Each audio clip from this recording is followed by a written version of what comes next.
Alright, so another episode of Beyond the Rim. I don't remember what episode we're on. 10? 11?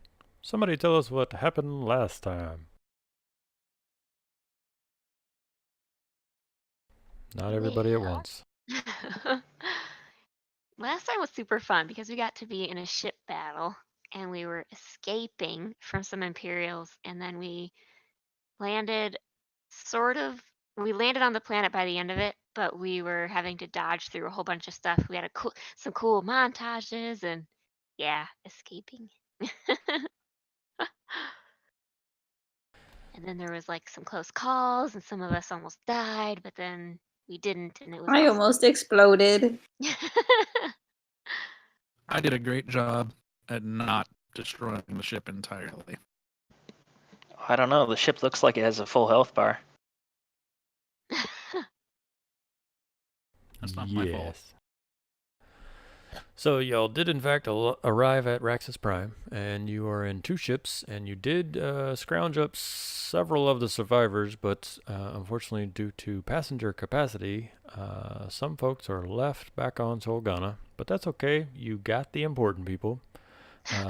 You divided the important people evenly among your ships, and then proceeded to beat the ever-loving shit out of one of them. So, luckily you did not kill the guy that this whole campaign is about, but you are one wound threshold away from that. I mean, we still could. Yeah. It's early. within the realm of possibility. The cheeky I think Minarch. we still need to land. Right. The cheeky Minarch Oh, is no. currently in a cavern. You fought off the two TIE fighters chasing you, and you ducked out of the way and disappeared. And the one up, remember there was two on your tail, and then one up in a higher flight path, kind of keep an eye on you. And that one lost sight of you and has been doing a couple of search patterns, but you're pretty sure that he's given up and moved on at this point. The Night Flyer, on the other hand,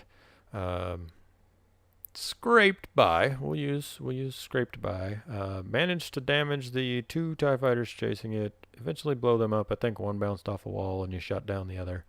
But then said, "Oh yeah, there's still one up there. I know the ship's living on hopes and dreams, but let's charge right straight for it." And y'all were lucky enough to blow the bastard out of the sky. So you can now rendezvous or head separately to Scrapheap Point. IT3 did provide you with Riom's positioning and instructions on how to get there. This place is located in the southern hemisphere, slightly, kind of near the equator. Not that it's important, but southern hemisphere, and y'all are, tops 20, 30 minutes flight away. Sublight, keeping in mind that you're trying to stay out of sight. Probably 20, 30-minute trip.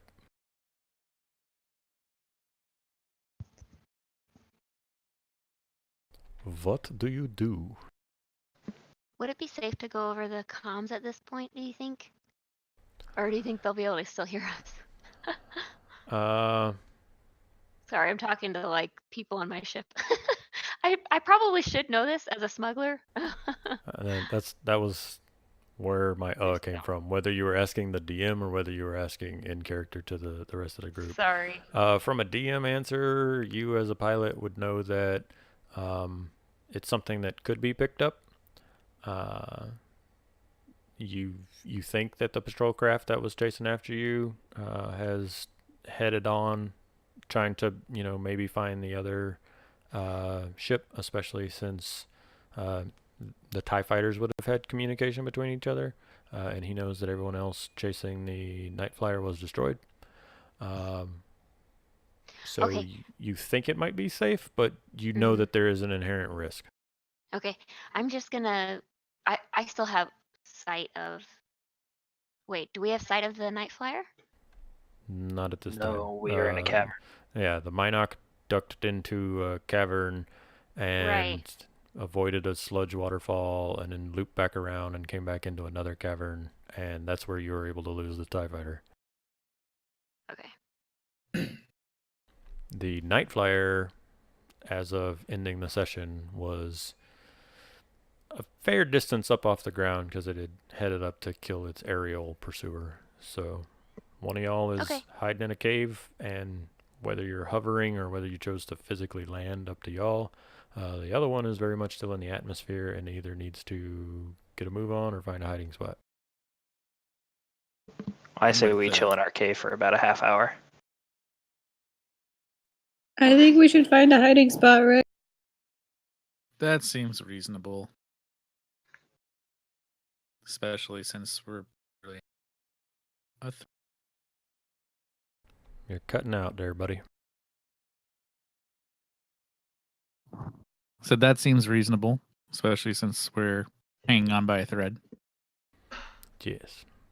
Keep in mind that with the whole transmission stuff, they might be able to pick up what you're saying and whatnot, but as long as you're not giving too much information, we're all good here, how are you kind of text doesn't necessarily give them too much information to work with.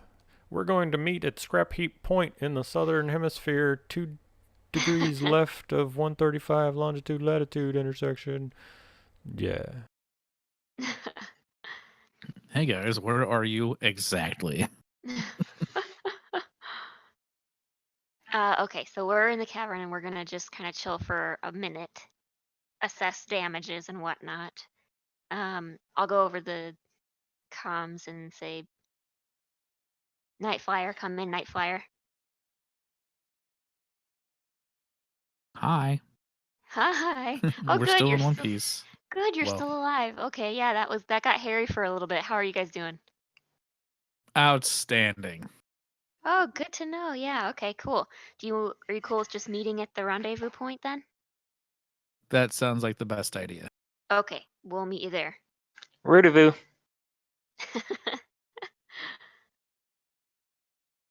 And then once we assess damages and we get that kind of taken care of, then we will move on. We'll probably go Scrapheap Point.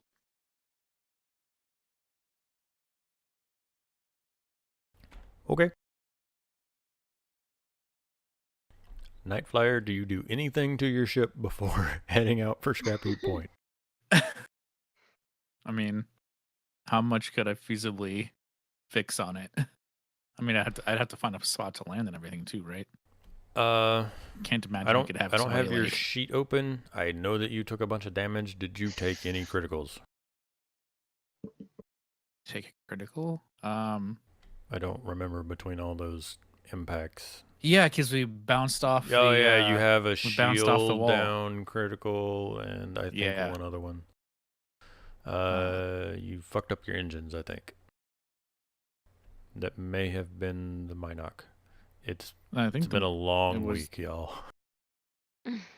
Long 2 weeks. 2 I weeks guess. actually. Agreed. I'm pretty Yeah. sure it was the Minoc that Lost the engine. lost the engine, like it knocked the speed down by 1, and that's we lost our shield.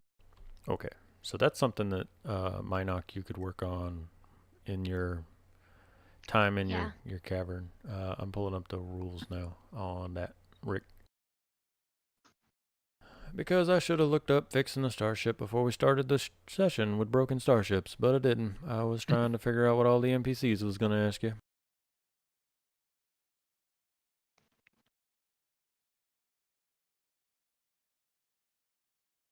Does anyone else know how to fix your ship? Can do manual repair. I know that. I can kick it. But we need like an athletics check, and I'm terrible at that. Repairing hull Uh. trauma.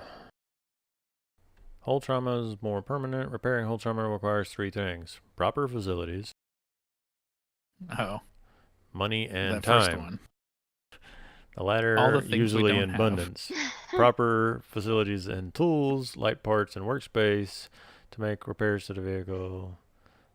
This could be anything from an orbital space station to a spaceport, or simply a well-stocked garage. Okay, so your hull trauma stuff probably gonna need to be fixed once you get to Scrapheap Point. Let's see. Once a ship is in a slip or dry dock for repairs, each point of hull trauma restored is roughly 500 credits. This cost is highly variable and can fluctuate dramatically based on player character's reputation, overall damage, scarcity of parts, blah blah blah. What's with the pinging? What? Oh, Line out of the is corner of clear. my, I was seeing purple pings. I saw that too. Sorry, I clicked on the screen. I'll never forgive you. That's okay. There. A little harsh. Just saying.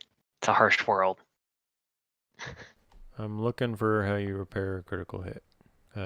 I see the part that says it can be repaired.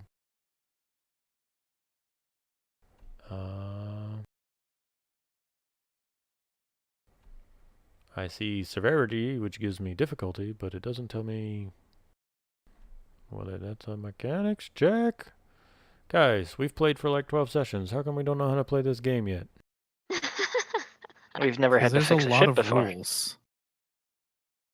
I'm trying to figure out how to repair a ship, but I'm actually, the only thing I found was about repairing it like in combat, like as you go. Yeah. I'm not seeing anything outside of that. Okay. We're gonna assume though that Rick, while you're flying, some of the repairs and stuff could be done on shield generators, and there's more to fixing the ship than let's climb on the outside and hit it with hammers. Yeah. But let's get y'all like headed into the story while I try to figure out how the actual repairs and stuff is going to be done. Okay. But I'll go ahead and hand wave and let y'all know that you're not going to run into any more combat between here and Scrapheap Point. So let's get you there and figuring out stuff. I don't see starship combat coming back into this, so let's save ourselves the time. As soon as the cheeky Minox sees the Night Flyer, I'm gonna pull the trigger and shoot him. Stop Just it. kidding. Just No, kidding. you're just gonna do like a love tap just for kicks and giggles, not knowing that we're literally 1 point away from destruction, and then it just Yeah, I'm shooting Board across the explodes. bow to let them know where we are. No. Yeah, and you, never mind. Let's go to a new map. wee. Can y'all see Piece that? of junk. Is it crappy? It loaded. It is scrappy. Okay. Let me get my prepared paragraph here. Swapping books. Dibs on 8 and 5.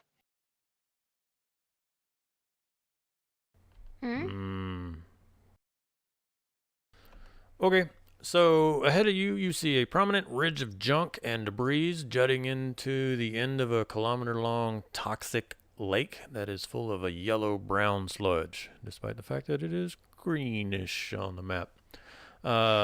Islands of wrecked ships, trash speeders, and other garbage dot the lake, and along the shore, away from the ridge, several Jawa scavengers on skiffs are fishing a heavily corroded astromech droid out of the edge of the water. There are 3 alcoves, almost cavern-like, carved into the side of the ridge, and you notice that they're kind of opening up as you get closer. Like it was barely an opening, but it seems to be getting wider as you approach the point that IT3 and Harsal are directing you to. And you, given the roughness of the surrounding terrain and the scrap yard in general, these alcoves are clearly like the only decent landing spots. And so as you begin to descend towards them, you actually notice that there is a Rhodian in one of them waving you in. However, it is worth noting that each alcove is only big enough for about 1 ship, so y'all need to decide who's going to land with him and who's going to opt for one of the other 2 alcoves. Dibs on the Rudian. Fine. Rudy Wait, at the what? rendezvous. Wait, what? Nothing? Tally, we're gonna rendezvous with Rudian. Okay. Sounds good. there's a guy kind of waving you in. Like I said, so you Yeah. noticed that it was kind of weird to explain, but imagine you're looking at a pile of junk and you see like 3 kind of half caves, but then the junk pile appears to kind of start opening up wide enough for your ship to come in. Like pieces of junk and stuff are just moving out of the way, both to the side and kind of up. Okay. And then in one of them, you see a guy standing at the edge. He doesn't have like runway, guiding batons or anything. He's totally just using his hand to kind of motion like, yeah, come in and land here. And then he realizes that there's the 2 ships. So he's gonna, direct to one and then point down to his right towards the other 2 alcoves. Got it. Let's park it. Mm-hmm. Do the thing.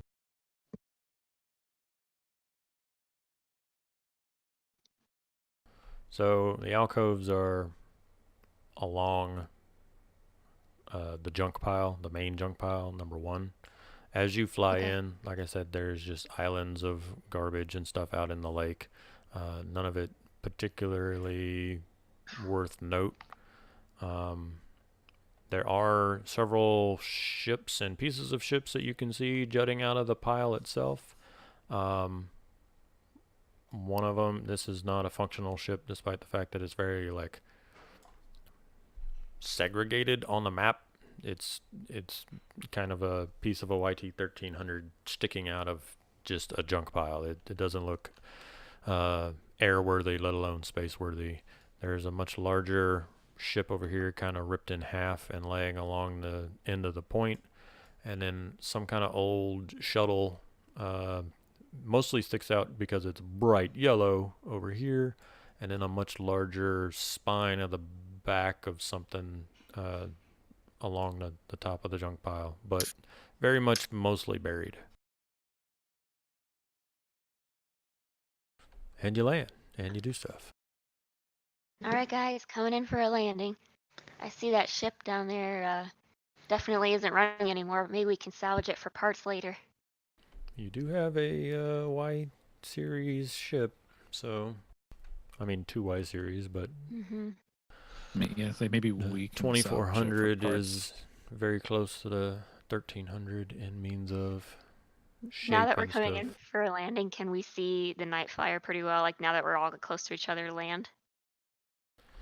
Like one of their bumpers is hanging off. All right, I'm gonna be like, oh shit, they're like, they said they Like- were fine over the comms a minute ago. A little bit of smokage from various places, and it looks Like like limping in. yeah, Carbon scoring. like this is not a we got hit by a shopping cart in the parking lot. This is somebody hit us in a hit and run. But I mean, the ship looks like it's still flying and looks like it could in fact still be space worthy. It's not, there's not open holes. Well, that's a relief. Right. Is it Well- like as soon as it lands, like the bumper falls off?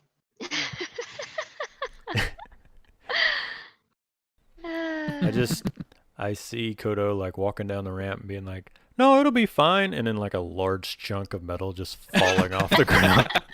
behind it. Yes. The ramp That's collapses exactly under him. 100%. Oh, she's got her where it counts. Slap, slap. Bumper.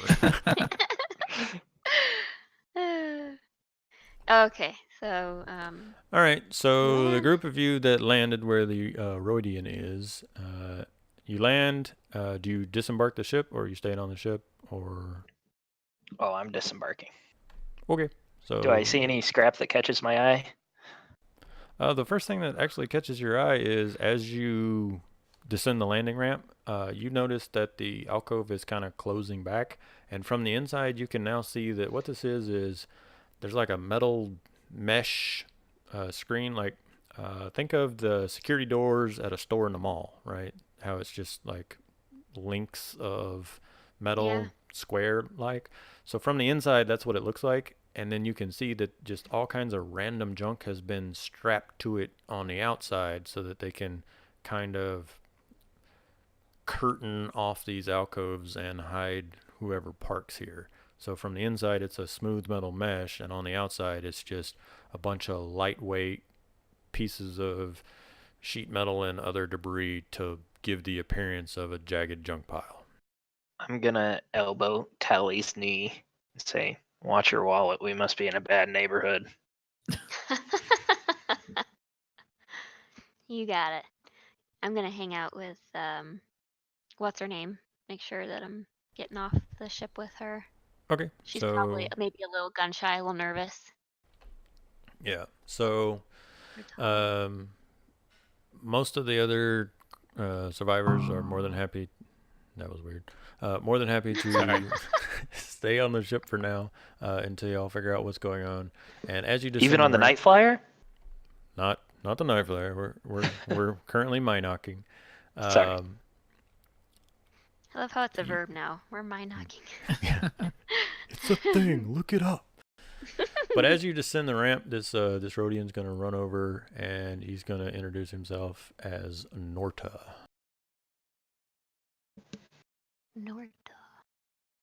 Norta. He's got that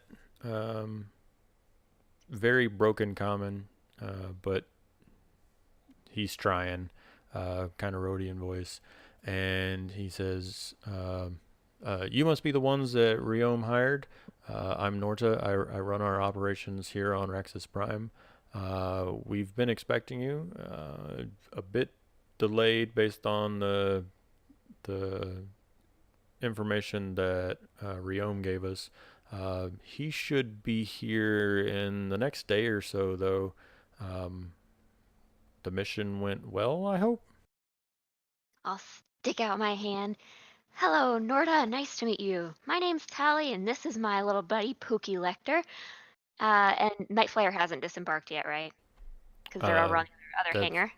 That's up to them. We're minocking, Leah. We're minocking. Right. Okay. It's a pleasure to meet you, and yes, we are finally here at last. We've had a successful journey, although it's been a little bit bumpy in parts.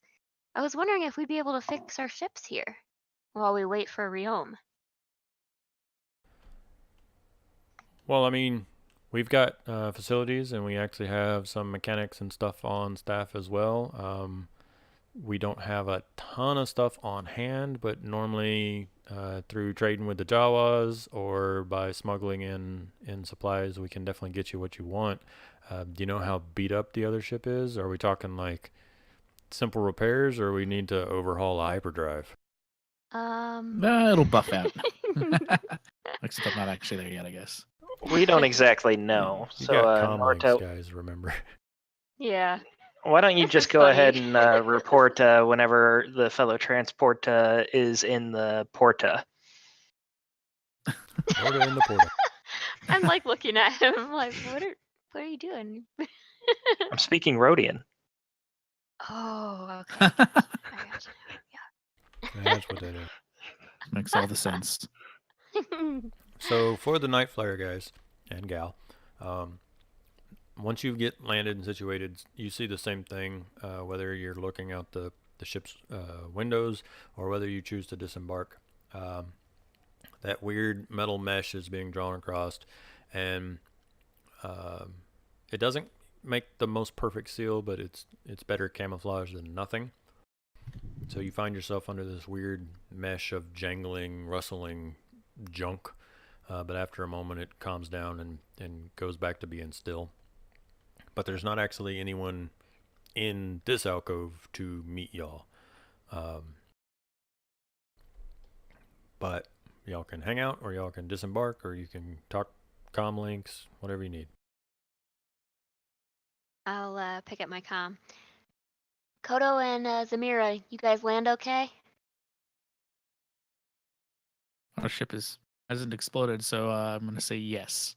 How's old Harsal doing? Is he jumping out of the ship yet? He was the best co-pilot ever. He helped so much. I have an interjection here, but cinnamon roll.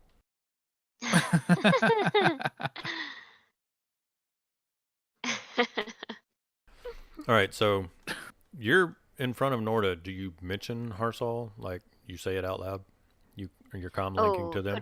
Good point. Good point. I'm not sure if I trust them or not, so I'm going to say. It's perfectly fine. I'm just asking, like, you didn't like step off to the side or go back on the ship to be like, hey, is the eagle in the nest? Or any like I just want to react appropriately. That probably would have been better. Did Kratala come down the ramp? I think she chose to stay just because she was, like you said, they're pretty willing to sit and wait to make sure the coast is clear first. At least on our ship, they didn't get shaken up as much. Mm-hmm. I'll take a few steps away, maybe 10 foot away, just to be on the comms and have the semi-private conversation. If he was really straining to hear, he'd hear it, but otherwise. Okay. And I'm giving Norta just the stank eye, like I'm staring him down. One more. But bite. is your distraction working? Distraction? You're distracting him, right? No, I'm letting him know who's boss. Oh, right. You have to do this with every Rhodian you meet. Y'all just killed every Rhodian you met, so. Don't tell him that. It was just to assert dominance. You gotta let him know who's boss right up front. Even if that means killing them. Even if that means killing them. Especially if it means killing them. Said just Man. like a white man. I know, right? Oh my god. Yes. Well, you didn't have to take it that far. Hey, you Okay. said I it. want to kill them. We're just talking about wiping out a species, okay? Oh no. It's not that far. Oh no. That's on a recording. You know that, right? So I finished my cinnamon roll. This stream is going to be dug up in like 10 years, and somebody's professional career is going to be ruined for it. I'll never be able to run for politics. Or host the Oscars. Damn it. All right, That's so my plan B career. Norda is talking to who were you this week? You were Pookie this week. So Norda is talking to Pookie Lecter while Tali steps to the side and gets status updates from Kodo and Zamira. And so Norda is just kind of asking you questions about how the mission went on Cholgana. He's going to say, so were you able to find the wreck that Riom's looking for? Did you manage to scavenge any tech or any it was a banking frigate, right? So there had to be treasure on board. Did y'all manage to get anything? I'm still giving him the stank eye. And I wait an unnecessarily long time before I respond. Okay. Give me just a second. Yeah, he's gonna kind of take your meaning, I guess, and be like, oh, maybe I've overstepped myself here. Like he doesn't say that. He has that kind of like glances to the side, looks at Tali to see if Tali's gonna come back and be the talker and not the weird Batman guy. But then he has little squeaky rodent bat thing. So why do you want to know? I'm just happy you said Batman. Well, I mean, I'm Riom's acting agent here for Isotech, so I mean, You seem like you know a little bit too much about our mission. that's what he pays me for. People get paid around here? Yes, I want to be with these actually, people. I heard the very tail end of that. I come back. Are we talking payment? Yeah, this guy said we're getting paid. Oh, great! What- Finally.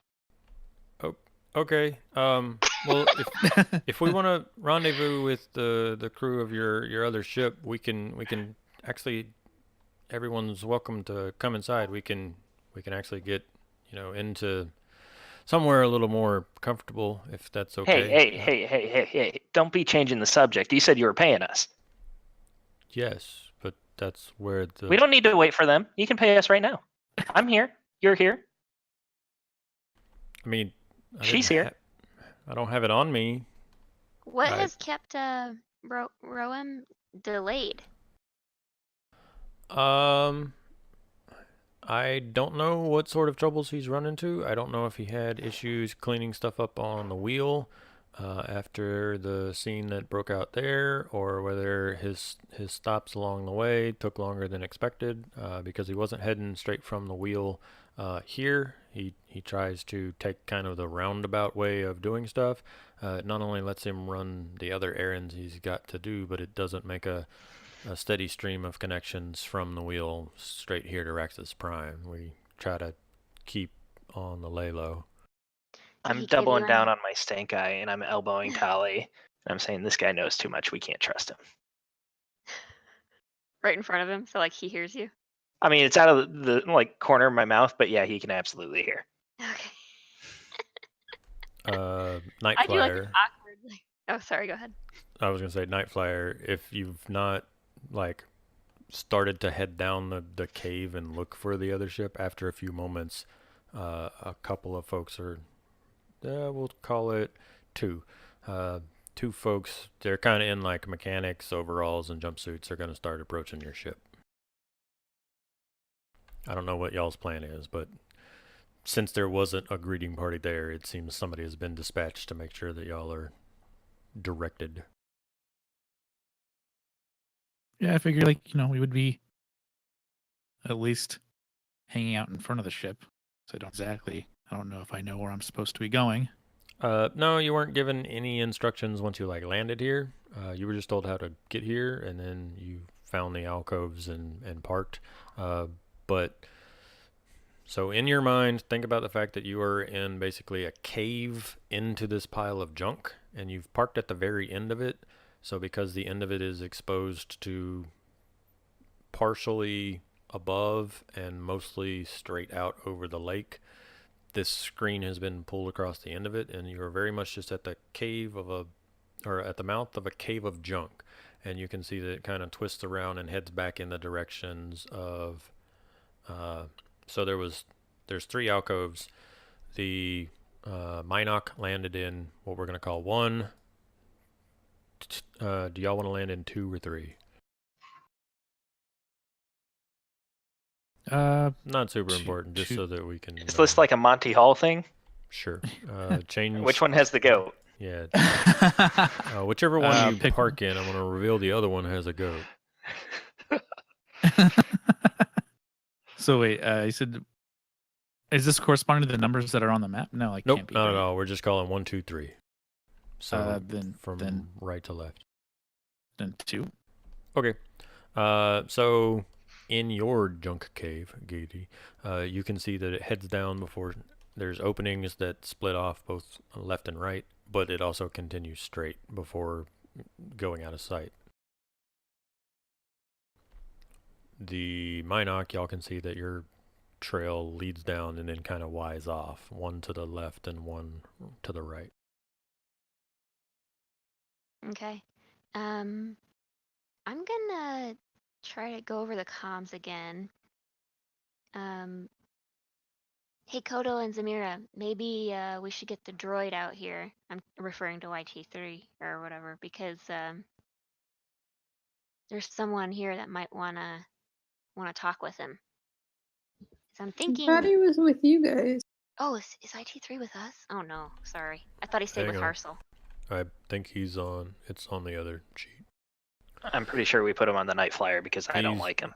Yeah, he's on the Night Flyer with Haisam. Kratala is on Minoc, and IT3 and Harsal are on Night Flyer. We lined him up on the playground and we started picking, and you guys Got got all the picked bad last. ones. Yeah, Harsal and IT3 are totally with you, Rick. Yeah, and then out of character, I'm just thinking that whether or not we can trust him, I'm not sure, but if IT3 is around, he might have more of an idea of like who is supposed to be here in Roam's stead if he doesn't show up right away. Okay. Yeah, that makes sense. IT3, come on out. Come on down. Yeah. Hey Pookie, do you want to go meet the guys up there and see the damage done to the Night Flyer? Yeah, sure, I'll follow you. I'm gonna go back to the Cheeky for a minute and just kind of make sure Kurtala is okay. Sure. Hey, Kurtala, so it looks like Roam's not here quite yet. They're saying he's supposed to be here in the next day or two. His assistant, in quotes, is here, but we're not sure if we can trust him or not yet. Do you want to hang tight on here for a bit, or do you feel comfortable coming out of the ship? I mean, either way, I can stay here with the scientist, or I've got a weapon on me, and as long as we stay together and don't let anything too crazy befall us, why do y'all think he might not be on the level? We're not really sure. We don't have any reason not to trust him, but we also don't have any reason to trust him yet. And since it's such a big risk, figured we What would. she's saying is we haven't gotten paid yet. We're gonna say Well, it nicer than that. In that case, I'm more than happy to stay here on the ship. I could possibly rig up some kind of like garage door opener. We're big fan of That's a those. smart idea. Sorry, I had And to. that's perfect. All right, cool. And then just stay on the comms. We're just going to be over the way for a minute talking with IT3 and Harsel. Okay, we'll stay Oh, here. you're We'll not hang on the tight. comm. Oh, sorry. Well, they got the ship com. I Sorry. will I said comm. also stay on the ship with these flesh bags and make sure that the Minoc is protected. That was the best Sam Yep. I've had in 2 weeks. It's easy to compete with not actually having Sam here. Well, when you put it that way. All right, so Pookie and Tali and Norda are going to head off towards the Night Flyer. Night Flyer crew, like I said, a couple of folks in mechanics jumpsuits and stuff are going to approach you and see if you need anything.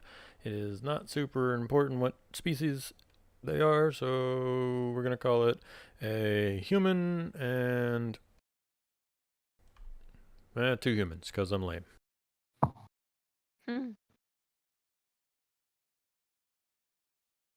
And so, like I said, they're nothing super fancy. They're just seeing if you need anything. They note that your ship's pretty beat up, but they'll tell you, if you want to head inside, we've got places that y'all can hang out, grab a bite to eat. We can wait on Norda to come around to here. Whatever you need, just let us know. Are we there yet? You will be there shortly, yeah. I was just Okay. giving them a chance sure. to. Yeah. Are we there yet? No, that's not what I'm. Fine, you're Okay. there. Yay. Hey guys, man, glad to see that you're still alive after looking at this trash heap. Okay, look, Okay. just because I stole it doesn't mean you have to trash talk it. I was gonna have Norda jump in and make a trash heap pun, but I'll behave myself. Joke about You're literally under one right now, so. Yeah, and it looks a hell of a lot better than the ship. Look, I just wanted to fit in, all right? Not draw any undue attention. Well, you did a good job of that. I'll tell you that. How's everybody inside? Jostled around, but good anyway. I didn't hear any complaints, but that might have also been because all I could hear was the ship falling apart. I believe Well, I had some complaints, but Was it from the TIE fighters you were blasting? well, it was more because you kept jostling me around, making it hard to shoot at the TIE fighter. Well, I didn't want to make it too easy for you. What would have been the fun in that? Have you been in a lot of crazy fights like that before, Kodo? Definitely 100% no. Well, there you go. You came through your first one like a champ. That's great. And everyone inside's fine. Are we planning on hanging out here? The mechanics offered to do some work on it, it looks like. They offered to get you what you need. They didn't offer to fix your shit for you. Well, here's the thing then. Oh, never mind. Go ahead. I was gonna say that conversation y'all just had. Norda's gonna pipe up and say, "Sounds like y'all had a run-in with the Imperials on the way down." I mean, Yes. yeah. Well, You could say that. I guess that kind of works out because that'll give you a day or two to lay low and let their search patterns go back to normal. Y'all aren't the first ones to try and sneak your way onto Raxus Prime, and you certainly won't be the last. So a day or two to hang out, let Riom get here, get you guys paid and stuff before you start flashing off to the Imperials on the way out. That'll certainly make it a better plan, I think. Mm-hmm. I'm gonna be walking around the ship, kind of kicking the tires, so to speak. Oh yeah. Okay, don't kick it too hard. That's not gonna be a problem. Oh, that'll be simple. Oh, that's bad. Oh. Yeah, the Norda's night gonna flyer might be a wash. We'll have to see. Norda's gonna comment to the crew of the Night Flyer to say your companions here said that the mission went successfully. Y'all were able to find what Riom tasked you for.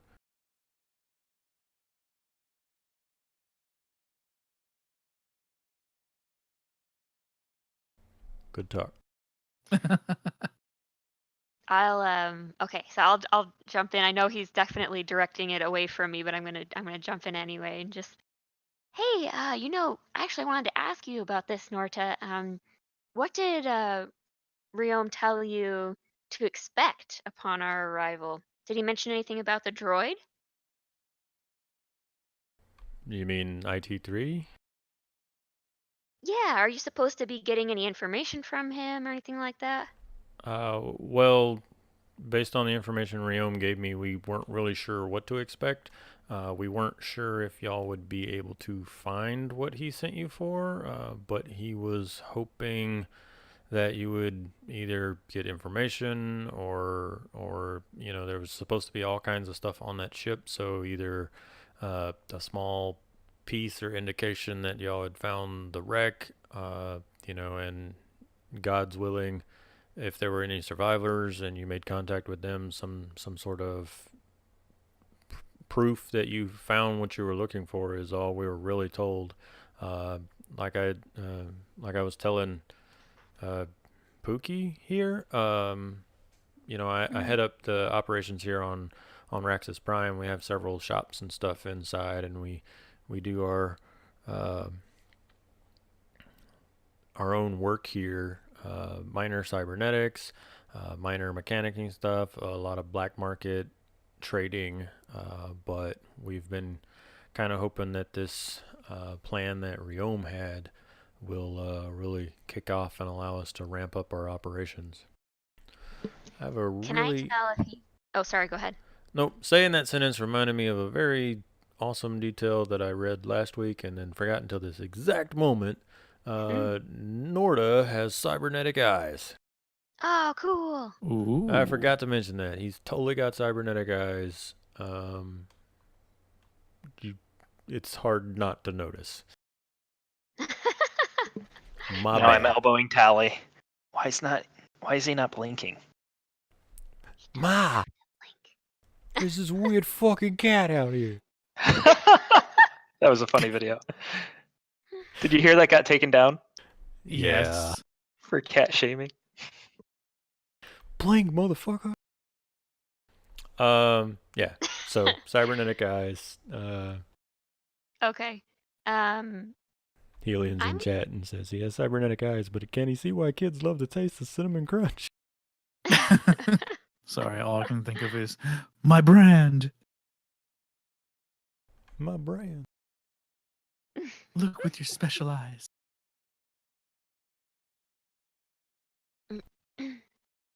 But yeah, he tells you those things. He tells you that, he was hoping for some kind of clue that y'all found the wreck of the Sonala ore, or were able to get some of the data from it, or were able to make contacts with survivors from the ship. So he does know details about the mission y'all were sent on to that degree. Okay.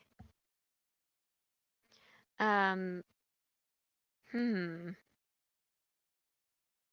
I guess that doesn't change too many things, except for that he probably can see right through our ships and whatnot. I guess it would depend.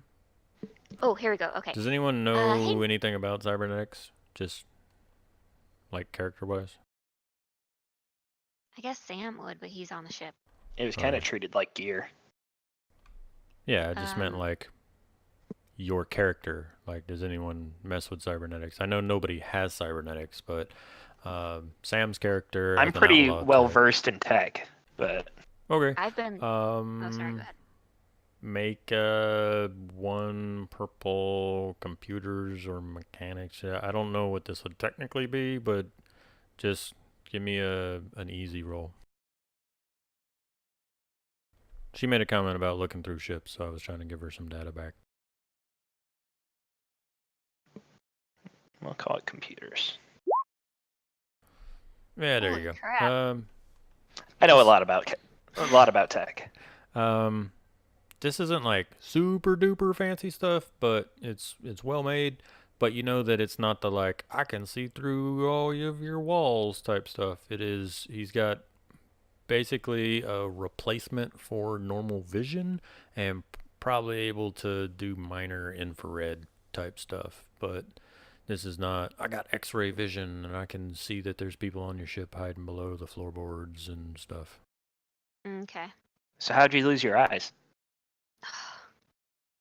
I actually have a story about that. Let me go find it. I just wanted to make you look it up. Yep.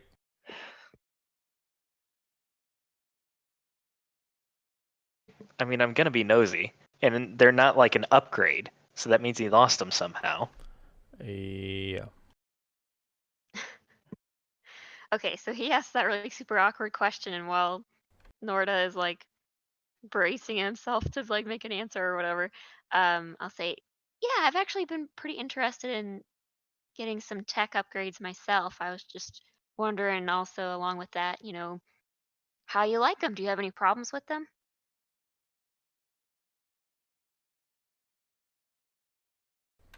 I missed all of that. That's okay. I'm just trying to basically soften the blow and like make it more conversational instead of just like, how did you lose your eyes?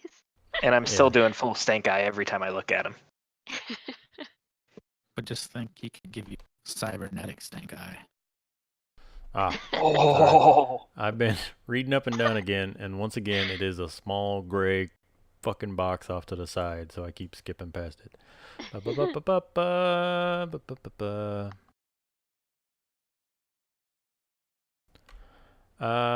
Okay, so Pookie asked him how he lost his eyes. Tally, what did you say?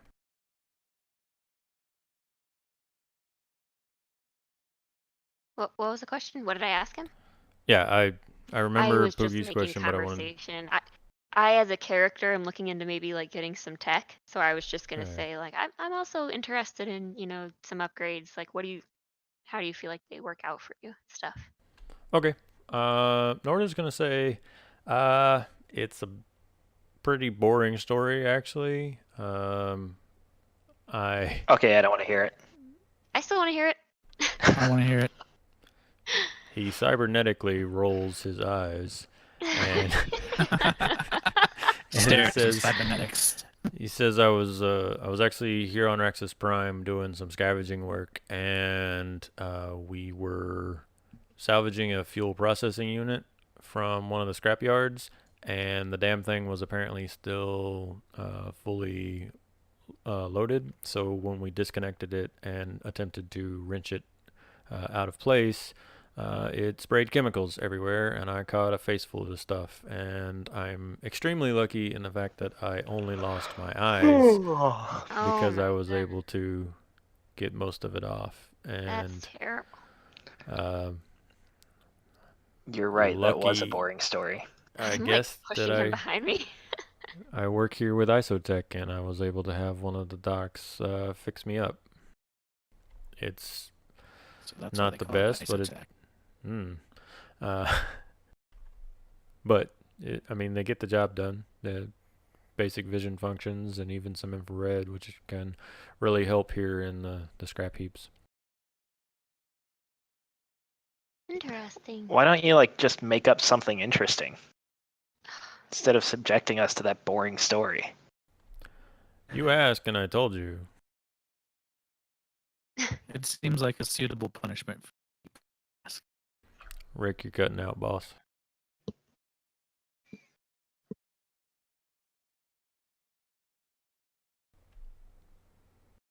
Can y'all hear me? Yes. Rick muted himself. Ooh. So, I'm gonna try to move past it and say, Nordo, we don't want to take advantage of your hospitality, but someone mentioned there might be food somewhere and somewhere to rest. Yeah, of course. Like I said, we can move all of this inside. We have several rooms. We got conference rooms. We got there's a we're very much still in a scrap heap, but we do have basic dormitories. There's food. There's places where y'all can get some sleep if you don't want to sleep on your ships. Up to y'all, but we can totally head inside if y'all are ready to do so. Sure. Are we Yeah. gonna take everybody with us? Did you say it out loud so Norda heard you? Just out of curiosity. No, I like poke you guys. I'm like, They probably want everybody, some fresh everybody's air. coming in. Yeah. All right. I turned to Norda and I'll be like, so when we first landed, we've been, as you can tell from our ships, we were followed and we were in a little bit of a fight, and we did lose them. So you don't have to worry about anybody following us. But we just wanted to double check and be nice and safe. We actually did find what. What? Don't tell him. We can't trust him. We don't really have a choice at this part. At this point. We picked up some strays, and they need something to eat. Right, strays. And I roll my eyes and just start like, okay, let's move on. Do you want to make a deception check? It is going to be. Who are you talking to right now? The guy saying the stress. guy lying in front of Norman. I mean, it's not really a lie, but I get what you're saying. What's the Um, difficulty here? yeah, like not an outright lie, just so that he can basically make an insight against you. This is all this is I'm letting you make the roll instead of me make the roll. Make a deception or just a presence or whatever kind How of many check. perps? And it's gonna be just a red and 2 perps. Oh, a red and 2 perps. And again, this isn't like I was outright lying and he's gonna, No, I get it. Okay. That's about fair. That's a good result. Yeah, that's fine. That's reasonable. Norda's gonna, like, everyone there gets the idea that he is visibly becoming bothered by Pookie. Like, I know y'all know Pookie, but like, it ain't going over well with this guy. Just slightly aggravated. Insults his eyes. Blah, blah, blah, blah, blah. But Norda's going to be like, okay, well, again, I'm just waiting on the boss to get here. So I told you we got rooms and stuff like that. If your folks on the ship want to come in, so be it. But we need to figure out what y'all found. We need to figure out what we need to do to get y'all paid. And we need to figure out what's going to make Riom happy. Because at the end of this, he's the boss. And I work for him just like y'all work for him. I like the idea of getting paid. Yeah, me too. Giving a harsh nudge to Pookie. Let's let it be for a little bit here. Seeing as Norda is our only contact and to get paid at the moment. I'm just bringing what he brought to the table. There's not a table. He's been trying to get y'all inside to a table. All right. I vote that we allow just out of character, I vote that we allow everyone to just come off of the ships and we get everybody settled. Yep. Cool? Okay. Cool. Is that cool with Kodo and Zamira? Yes. All right. So Nordo, we have some people that we found on Cholgana, and we're gonna wait to explain everything to Roam when he gets here. But we do have a couple of people that look like they might be survivors. So then we'll just leave it at that. Okay, well, this is excellent news. If they are survivors of the Sanala Ore, then perhaps we can set up that connection that Riom's been hoping to do. And like, imagine y'all are starting to, you're not just standing there at this point. Y'all are heading down the Yeah. tunnel towards the place Yeah. as you're talking. But he says this is great news. If there are survivors of the ship, perhaps there's ways that we can get the technology that was on board, or any of the supplies and stuff that was on board. And if that means y'all found the ship, then this is amazing news, and Riom is going to be ecstatic to hear it. And as y'all walk down this tunnel, it kind of curves around, and then it comes to like a set of blast doors isn't the correct term, but a big set of steel doors basically that will open up, and y'all enter this long hallway with several rooms off of it.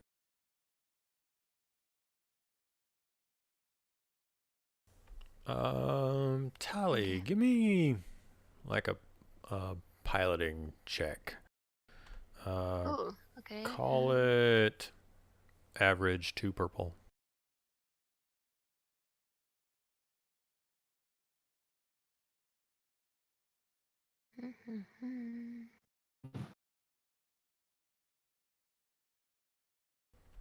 Okay. So as you walk through this door and enter the hallways, like, you are definitely aware. Oh, I guess I could have grabbed Kodo. Do the same, please. I forgot about your awesome piloting abilities now. You said 2 purple? Yep, just 2 purple. But I'll start with Tally, and if you are successful, you get this information too, Kodo. As you enter, you realize that this is not like a building. Y'all are walking into the lower decks of a starship. Like, this is not a structure that was Okay. created under the junk pile. It looks like you're in one of the ships in the junk pile. Cool. So, you came through airlock basically, and then enter along. Like I said, you're on the bottom floors, so it's a lot of maintenance-y type stuff. But there are several rooms that have been converted to be like conference rooms or common areas. There's you're not going to pass too many rooms, but you get the sense that there's all sorts of stuff, mechanic rooms and tech laboratories and stuff before y'all are all kind of filtered into this bigger conference room. Now there's, how many of y'all? 15 total? Yeah. Okay. Oh shit, y'all had IT3 come out. Norda totally recognizes IT3. Cool. Kodo, you know this stuff too. You know that you are in the bottom of a giant ship. Is it the Tantive 3? It is not the Tantive 3. However, with the multiple successes and both of y'all getting successes, and based on Kodo's background, Kodo, you are aware that this is in fact a Carillion Corvette. Ooh. For those of you not up to date on your Star Wars lore, that is very much the same ship as the Tantive 4, which is the first ship you see in Star Wars, Princess Leia's ship that they catch above Tatooine. So this is one of those. They were used for like blockade running and stuff like that. So this big guy, y'all are in the bottom decks of it. Cool. Should be the most recent picture under Star Wars art. Oh, Looks like our I just Googled it. GM did some prep yesterday. Let's see. There we How are. nice of him. Ooh. Pretty. Is it the Tantive 2? I like that the picture broke when I hit show to players. Oh. Thanks, Roll20.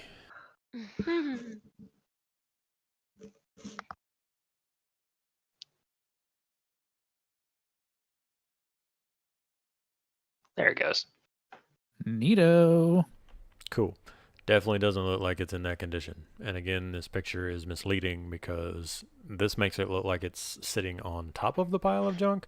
It is very much buried under the pile of junk, and only pieces of it are visible, so much so that when you landed, you didn't realize you were landing next to this massive blockade runner, which makes the revelation that you've just walked into the bottom of a massive ship all the more impressive.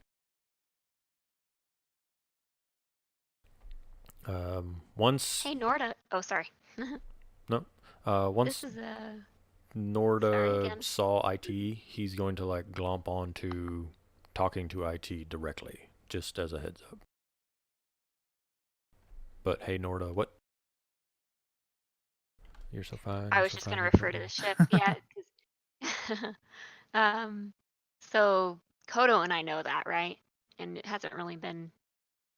So we know it's a big ship. Yeah.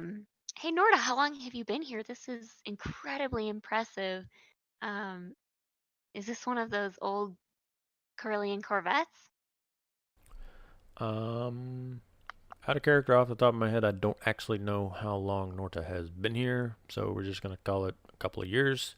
I'm the DM, I can do that.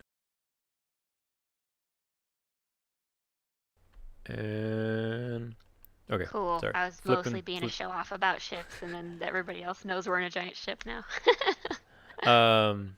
Cool. So, in response to that, he's gonna say, yeah, I've been here, 5 or 6 years now. I originally came onto the project right about the time that we were moving into more ambitious designs. Like I said, I had my accident and got my eyes replaced, and that's kind of one of the things that's made me more ambitious about the draw of the cybernetic side of things. But yes, you are very much in the belly of a large Corellian Corvette.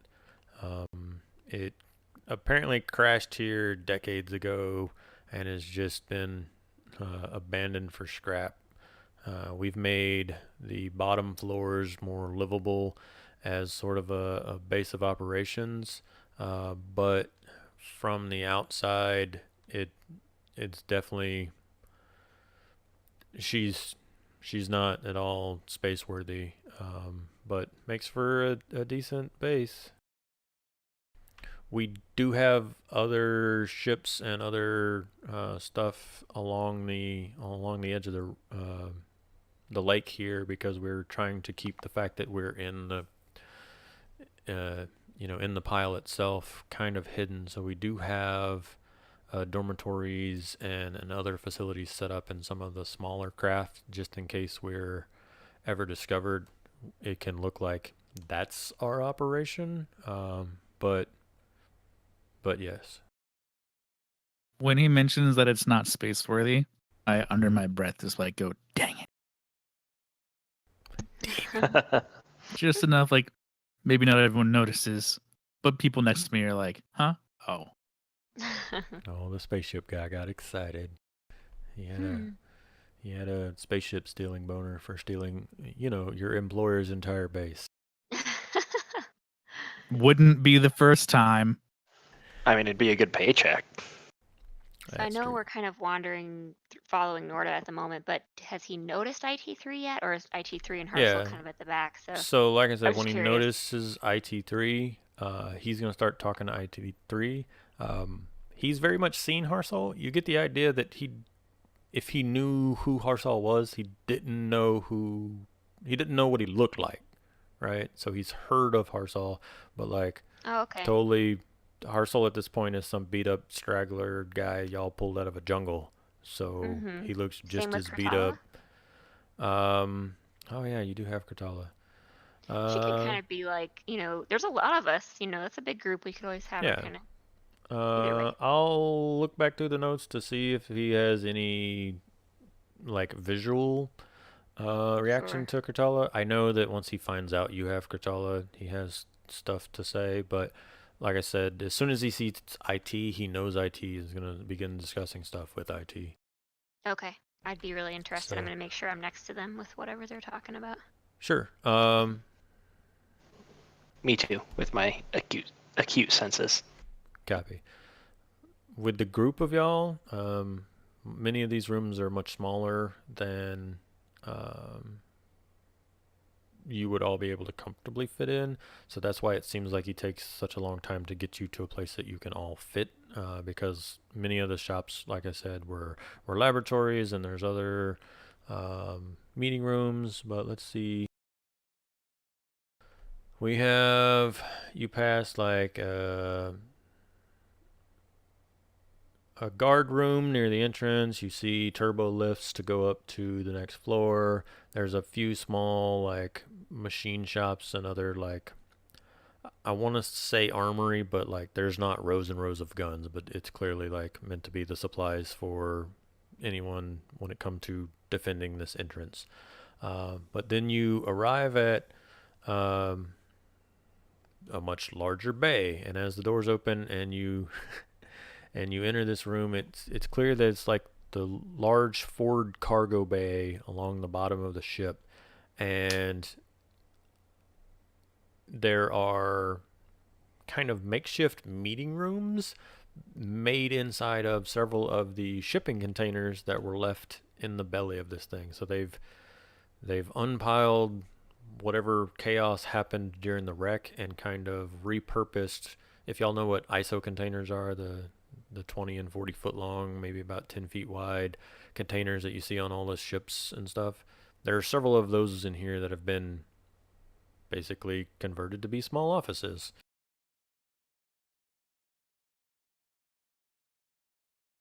Got it. Okay. And Well, I'm glad you have enough room for us here, Norta. I know you might not have been expecting such a large group. no, we were not even expecting 2 ships, to be honest. But it's great news that y'all were able to find people, and like I said, I cannot express enough how much this is going to be exciting to Riom when he gets here. IT has you guys were listening to him talk to IT, and the gist of it is he can't wait to get y'all like in here, kind of situated. He's super excited about all of this, and he's told IT that.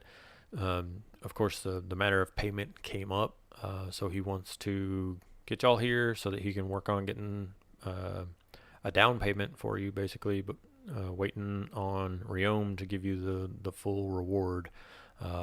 Because, of course, remember, Riom gave you, like, hey, if you find blank and blank, I'll pay you, but also if you do X, Y, and Z, I will get you more. So it looks like Norda's, like, going to get y'all a down payment so that y'all will shut up about it. Yeah, he is. You're welcome, guys. He wouldn't have done it without me pushing him around. There's a couple of like housekeeping things I wanted to ask about, but I don't want to slow the story down. And No, it's go just ahead. if there are any This- people that are injured, I don't know if they need to be taken away to whatever, be like a med bay or something. None we of picked the up on somewhere. survivors jumped into the actual combat. Like they had their various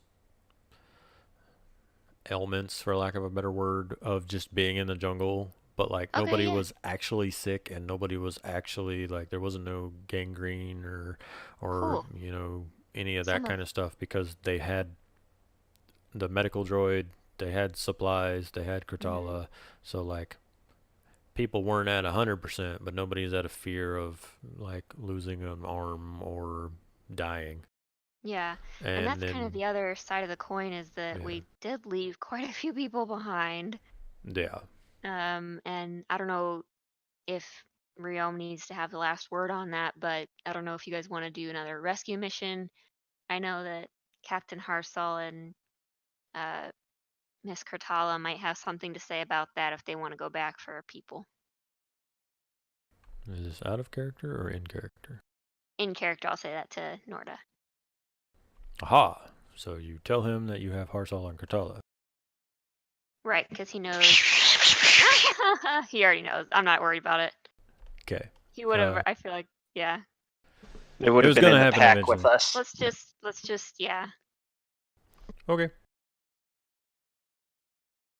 It's I'm not honestly some. surprised he didn't like notice the half cybernetic lady like walking with us. I Like, was giving you the benefit of the doubt and stuff. I was letting y'all do it at your own pace instead but of I We like threw a feel like rushing. she's curtain on her very before she got off the ship. noticeable. Yeah, she did the like shawl and hood and Jedi look. Yeah, maybe. I realized I didn't want to like hold up story just because I was being like paranoid about whether or not we can trust him. No, it's fine. Okay.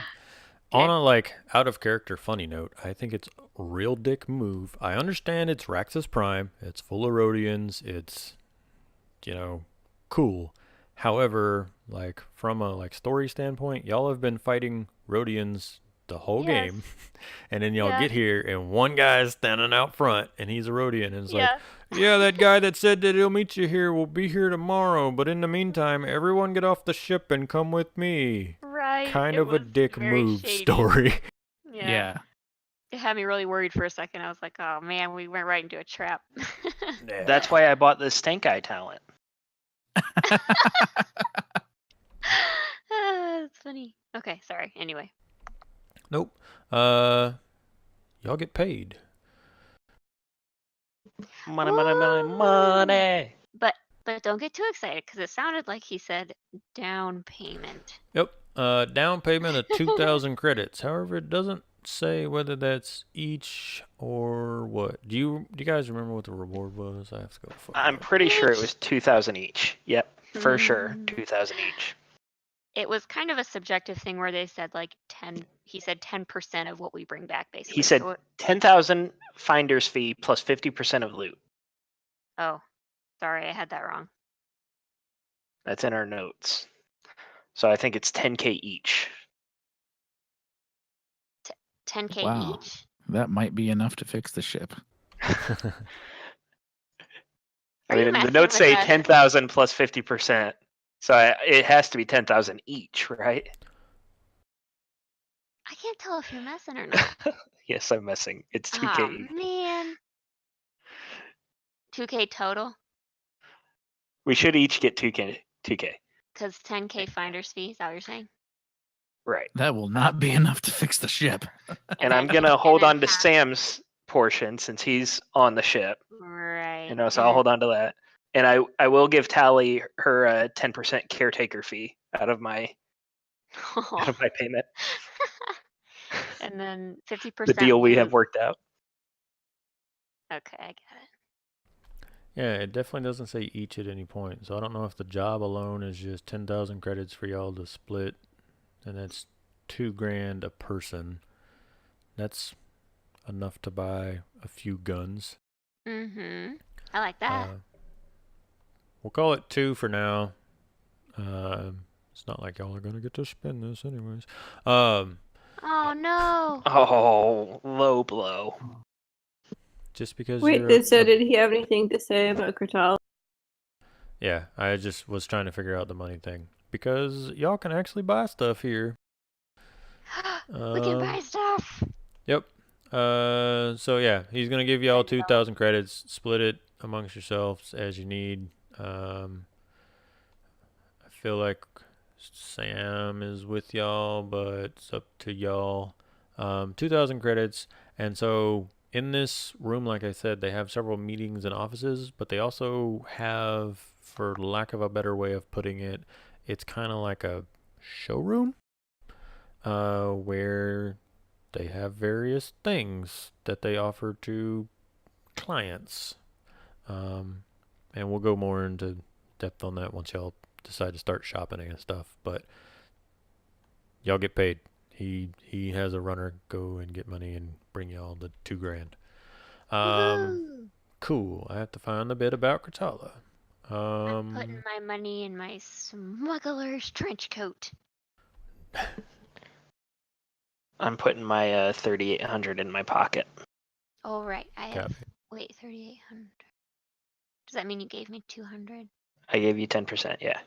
And then you. I mean, got the other $2,000's for Sam. Right. I just want to put that in. I'm being a good Samaritan here. Right. I'm not worried about it.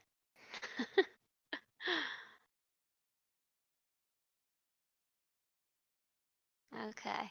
Are there chairs in this room? Can I sit down? Yeah, like I said, there's I'm gonna multiple kick back. meeting rooms and stuff. I'm just trying to find. This information is spread across 3 pages, so I'm trying to make sure I didn't Yeah. miss anything from him. Because it's where I'm reading gets back to, if you guys want to explore Scrapheap Point, here's all the stuff you can do. But I'm still looking for stuff. You can take advantage of the opportunity to buy weapons, upgrades, and black market gear from the Isotech showroom. You might also consider upgrades to your starship, but any such work is going to take several days, so just keep that in mind. Okay. Is this also a time where we would get like a long rest type thing? Yeah. We could spend like y'all XP. can spend any XP now and stuff while you're here. That's pretty cool. Wait, how much? I will get you the quote on if getting to Scrapheap Point gets you anything, but also the TIE Fighters. It's at the end of this chapter, though, so I don't want to lose where I'm at. Oh, okay. Well, never mind. Don't worry about it. Too late. I definitely have a question when we hit our like intermission point. Okay. You get 10 XP for the TIE Fighter junkyard juke. 10 XP. What's your question, Rick? On my pilot talent tree, I have 2 spots for a skilled jockey. The first one's cost 5. The second one costs 10. Yep. And it's like for getting further on down the tree. Yep. But my species or whatever gives me like a get skilled jockey. I think it was a species. Something for whatever reason, and I forget it now because I was watching the video last night. I think for one reason or Solistans other, have a racial skill jockey, yes. Yes. Does that racial skill jockey count for filling in one of these skill jockeys, or do I have to still fill in the skill jockey? What it does is if you read skill jockey, it should say do blank per rank of. And so when you buy the first one on your talent tree, you now have 2. Like even if you didn't buy anything on your talent tree, like the entire campaign, you would have 1 rank that you could use as whatever it says times 1. The first one that you buy for 5, you now have 2 ranks. The one you buy for 10 or 15 or whatever, you have 3 ranks. It ranks. makes it 3. Okay, cool. So I want to know if I had to buy that one first. Yep. Your skill tree is always blank. No matter what random stuff your character gives you, that is extra stuff on the side. Cool. So when we take our break, I'm going to Let's spend so much XP. go ahead and take a break right now. We've been playing about an hour and a half. This is about the halfway point of our campaign, or our session. Plus I'm out of water. Break. And cinnamon rolls. Woohoo. Think about whether y'all are gonna bebop around here, or you're gonna want to do some shopping, or what, so that I can figure out what to do. And I'm gonna look to see what this asshole has to say to Harsal and Kurtala.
I'm back. Welcome back.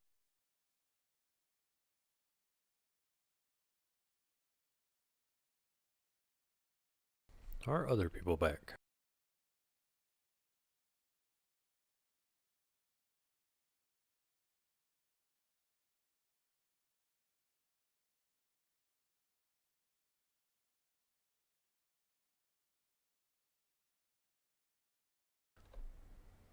From outer space.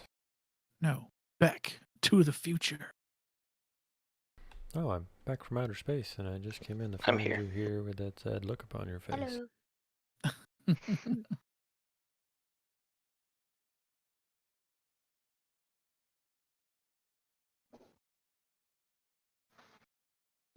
Are we all back? Guess you should have changed the locks. I What? should have made you leave your key. If I'd have known for just 1 second. Oh no. Here we go. What's happening? Go on now, go! Walk out the door. Just turn around now. It's like his favorite song in the world. It's my favorite in the no world, but it's idea top what's 10. happening. Not think- welcome anymore. Yeah, you love that song. It all started when I was a kid and I watched The Replacements. A great movie. It's underrated for sure.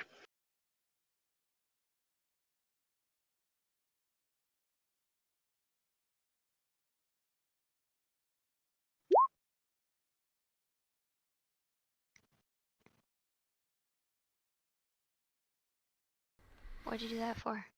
I didn't do very well. I needed to make a check to see if he would survive. That's good. Result says there's gonna be some threat. You know, guys, we didn't do none of that like dark side, light side bullshit or any Dang of that it. Oh, stuff. yeah. How do we keep on forgetting that? Every time there's a week off, we just totally forget. It's like going on summer vacation, except it's just a week. Ugh. Not a great Yeah. start, guys. Sorry. Thank you. You're welcome. Luckily, your husband is anti-you. Luckily. Uh, Nice job, Zamira.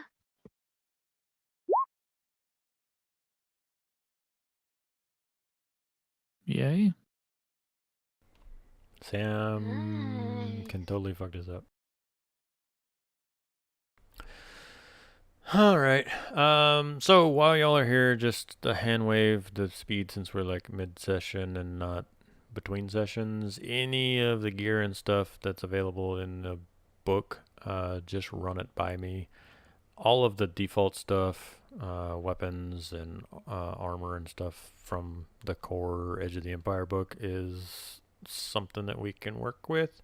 Once you start getting into like cybernetics and stuff like that, some of it, yes, but again, if you want something crazy, ask. If you want something simple like droid repair kits and med packs, you can purchase it. If there's something specific, weapon upgrade or ship upgrade that you have, just let me know. How many thermal detonators are for sale? Roll a D2.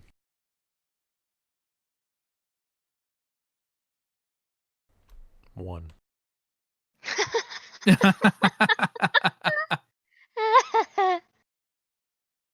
Now, if he rolled a 1, was the answer 0? Or is it just going to be the opposite of whatever he rolled? A good magician never tells his secrets. That's funny. So are we going to take a time out and literally just like spend stuff? Or do you want to kind of... No, I'm just letting you on know for now. you can have acquired stuff right now. So on the side, if you want to look at the book and stuff while we role play out, there's going to be a lot of talking and stuff this session, if that's not Okay. apparent so far.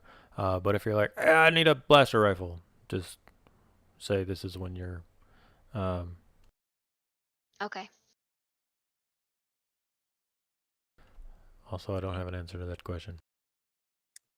Is there any way I can like upgrade my axe? Like, is that a thing in this game? Yes, there is stuff in the core book. There is weapon upgrades, but there is also stuff I linked in Discord that should be a good compilation of it. But I know there's things you can do to upgrade bludgeoning weapons, like if you had a club or a stick, but I forget what vibro axe upgrades there can be.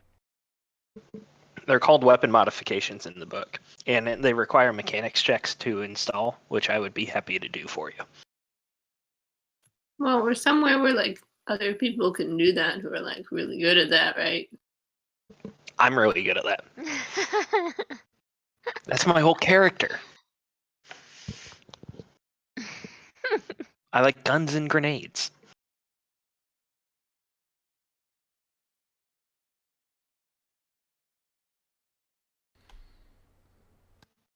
Sorry, we're going slow. There's a lot of like flipping through this section of the book. It's weird.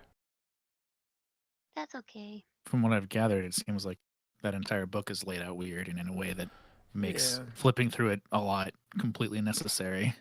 Didn't you get it, Rick? You got the core book. I have the core book, not Oh. Beyond the Rim. Gotcha. I thought you were talking about the core. No, My bad. I'm talking about the adventure.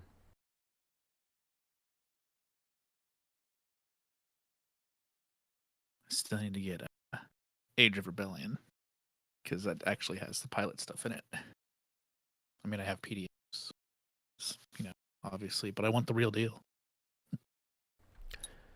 I like the Age of Rebellion books. They're pretty in red. But Yeah. I might have a duplicate for Christmas. Don't know yet, but I will gladly re-gift it to your Age of Rebellion collection. Oh, you're Just so kind. I Read told the Mom to return it. Actually, I don't know if somebody in Central Coast has hinted that they may have bought me a book that I might already have. Oh. And some other stuff. It's one of those things. I've been joking about stuff since like my birthday, and then suddenly people started buying a bunch of stuff, and I have to be like, oh crap, guys, I Black Friday'd like a mofo when it came to RPGs. So, As you do. That's funny. but I do appreciate that, hon, that you asked your mom. I'm sorry, I'm reading through all kinds of repulsor lift stuff here. Okay, so we're gonna kind of fast forward the timeline here. Y'all are talking. You're able to do some shopping.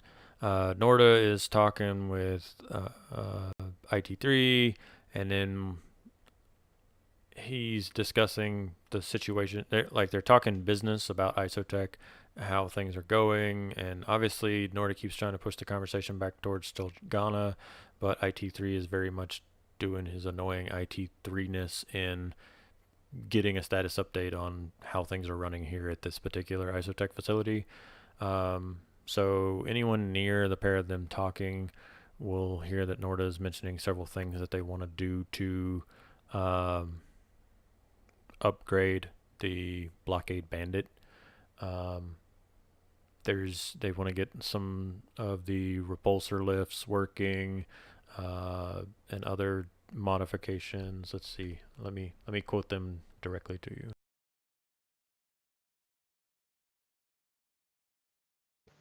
Meanwhile, Sam has been very reclusive and unwilling to talk to people, and he refuses to leave the Minoc.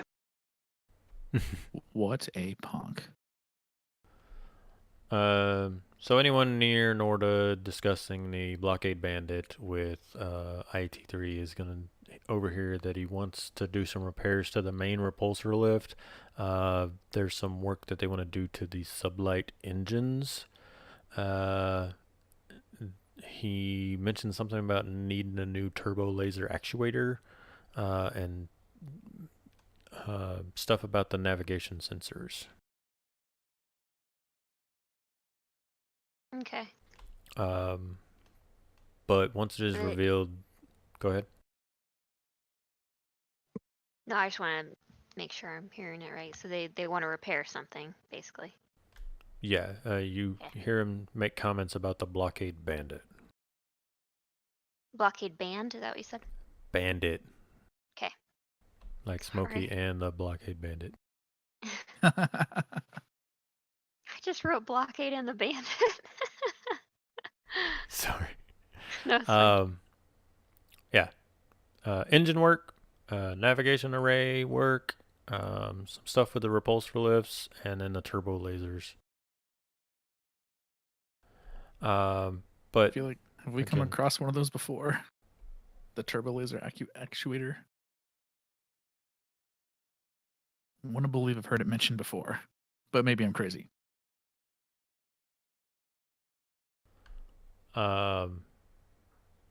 In this adventure, no. You, in the starter set, you were looking for a hypermatter igniter reactor. Okay, Is I'm that what crazy. you're thinking of? Maybe, I don't know. I thought we'd come across one of those things, but maybe not. No. Disregard. I'm done. Turbo lasers are the laser batteries on the larger capital and bigger ships like the Corvette and the Sonala Ore might have had a couple on it.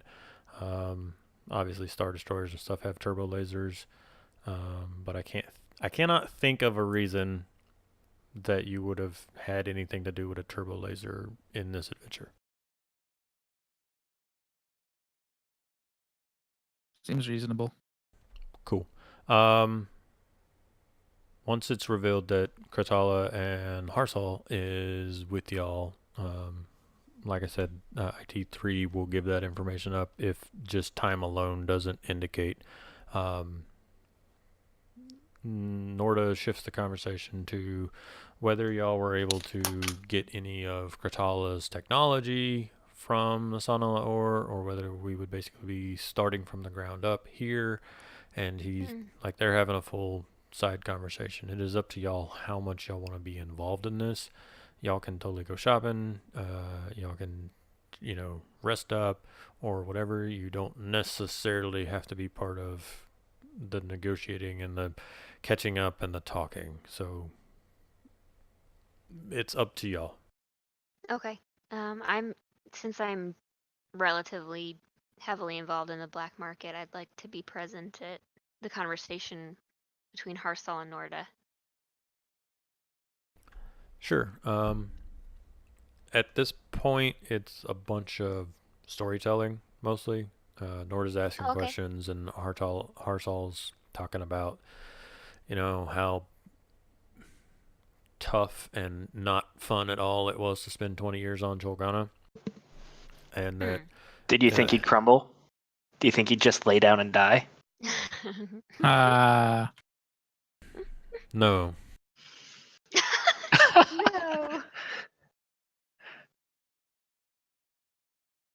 But yeah, Harsal's gonna say,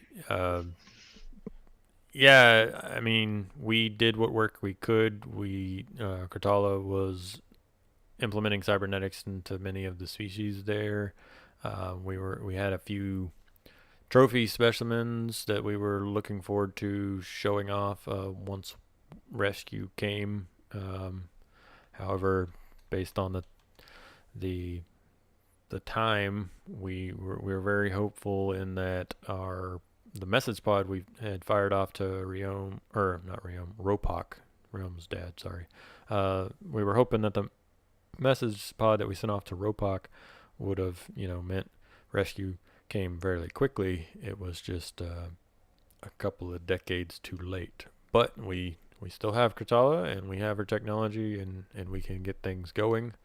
But we ran into some imperial complications, so we need to make sure that as soon as possible we can get the rest of my people as well as our specimens off that planet. You guys did not bring any of the cybernetic animals, did you? No, I think we loaded up in a rush. We talked about it. Yeah, I don't remember. We did not. Okay. That's okay. When it comes to the cybernetic Nexu, at first I was afraid. I was petrified. Now you hold your head up high. Yeah. I'm sure Kachala can simulate the same sort of thing with other. Yeah, Cortala's got a data with her. Y'all brought like her Cool. hard drives Mhm. and robots and stuff. I just could not remember if during the escape y'all were like, quick, get the modified Furby and 2 of the Nexu and stuff.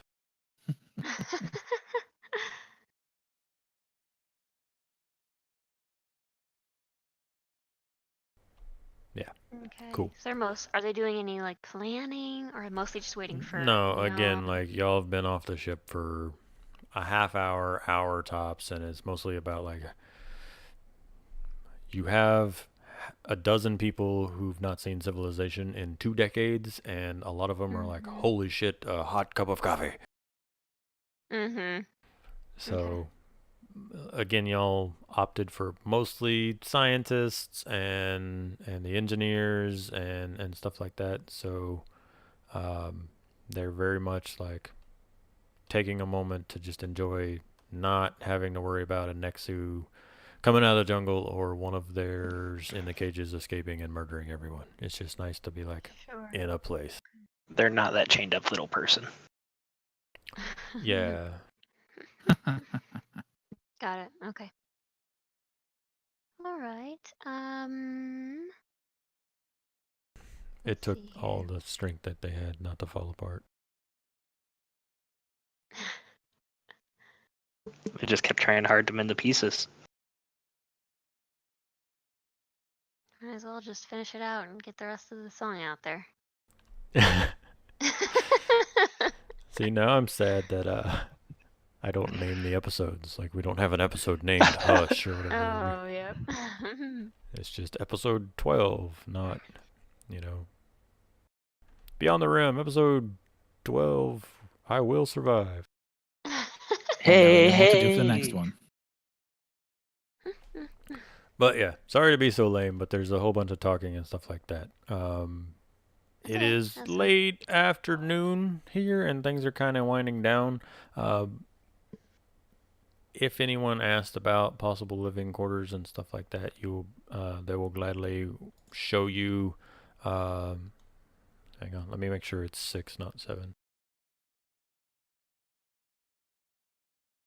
Because maps.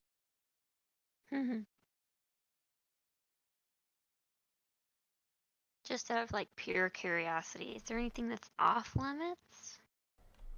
If you like say like you can't go over here. I mean, y'all aren't given free reign of this ship. Okay. Like I said, though, if you ask, you are shown. So 7, it is explained that this has kind of been converted into like living quarters, and you'll remember he said that we have kind of a fake front outside. So this one is living quarters, and that's called the Bantha Can. And this is the Crushed Courier, and it has the front. That's their fake showrooms and meeting areas and stuff. Both ships appear to be not operational. Y'all haven't been to them yet, but y'all have free reign to go to both places. Okay. And if you walk in someone's living quarters, they just say, "Go on now, go." Walk out the door. Just turn around now, because you're not welcome anymore. Yeah, they didn't expect you to just drop in and expect them to be free.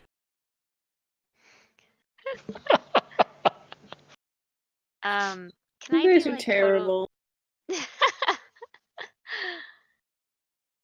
Can't wait for an excuse to somehow work Alice's restaurant into an episode. We're so mean to Tally. What's going on, Tally? Oh no, it's totally fine. No, it's totally fine.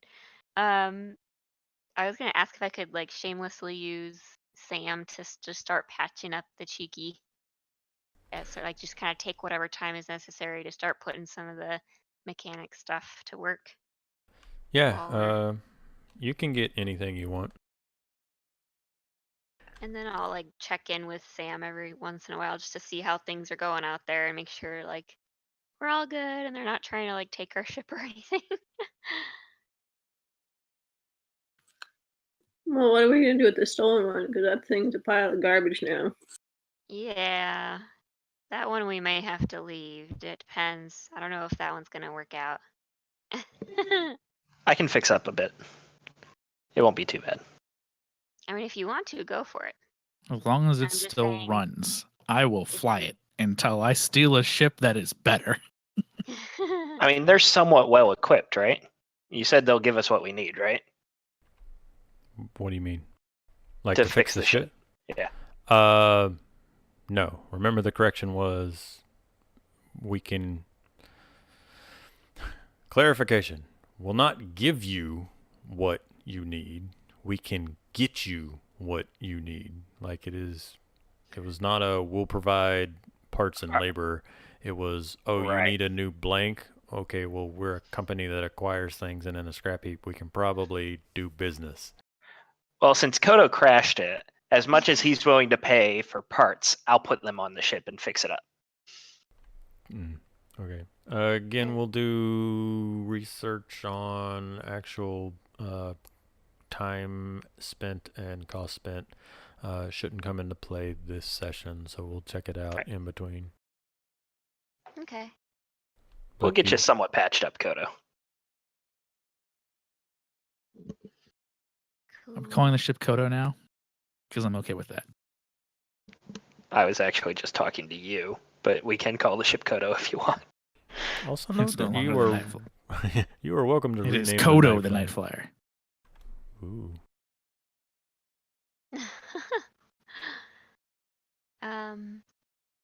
See what else are we kind of going with right now? So yeah, in recap, deals are being worked out and stuff. You were being told Riom should arrive here tomorrow or the next day. You've been shown or at least told about the other two ships, and that's where most of the living quarters and stuff are. But of course, it's expected that you'll most likely be more comfortable on your own ships. And your ships are currently docked in the alcoves, and they're not expecting anyone sans Riom to need to use the alcoves. So it's not like y'all got to move the ships on a time scale. Okay, cool. All right, guess just rest up and hang out. And it's fine with you if we like message you later with whatever we are upgrading with or whatever. That's fine if we just add it to our character Yeah, sheet and later. if y'all want to take a Okay. few moments right now to do some shopping, again, this session is mostly aimed at getting y'all here, getting kind of comfy, introducing this. It's going to be kind of like the retreat was. Here's the NPCs you work with. Here's the facilities you got. Y'all want to do some quests? They need X, Y, and Z. Like it's a hub location, not a you made it. Here's the end of the story. Oh, okay. Does that make sense? Mhm. Unless y'all want to end the story here. Yeah. I want to know what happens when we get to Riom, and then I'll just put it in my character sheet later, like what I bought Okay. personally. But I'm fine with whatever anybody else wants to do. Well, I'll go ahead and crush everyone's dreams in that we have an hour left, so the Riom arriving stuff might not happen this session. But if we want to do that, we'll need to like double time thing. So up to y'all whether y'all want to kind of pad out the shopping and talking and getting to know folks and stuff, or whether you want to press on at least getting to the point of, hey, Riom's here. I can go either way.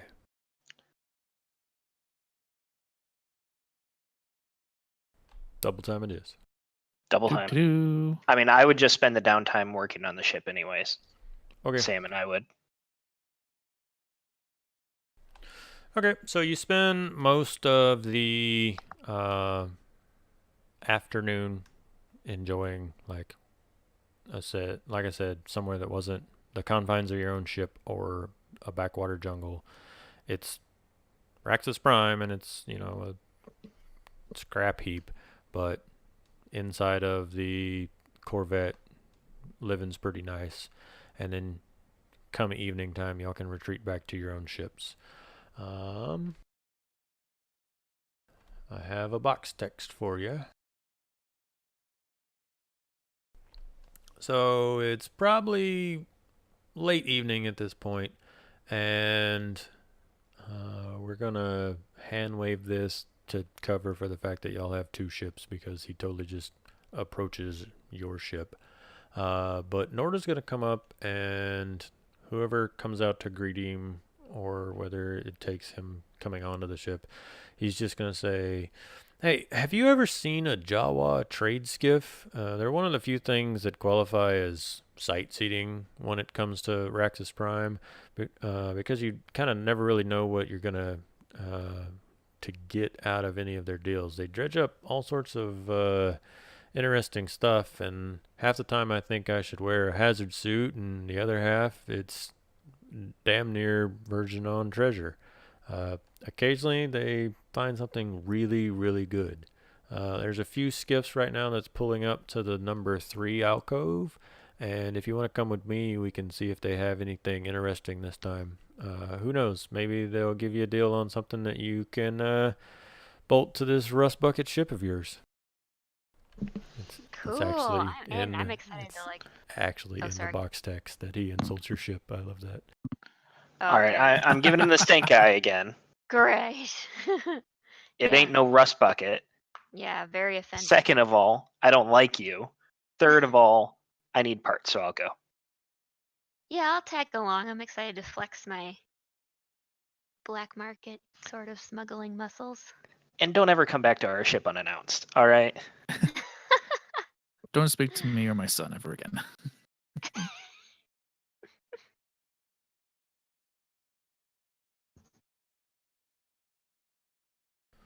Okay. Norda's going to lead you along the tunnels and basically ignore anything that Pookie has to say at this point, because resistance is futile.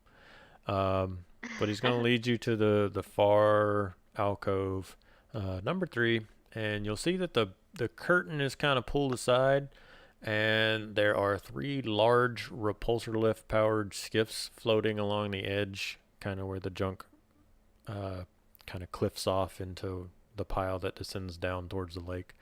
So they've docked up along the edge, and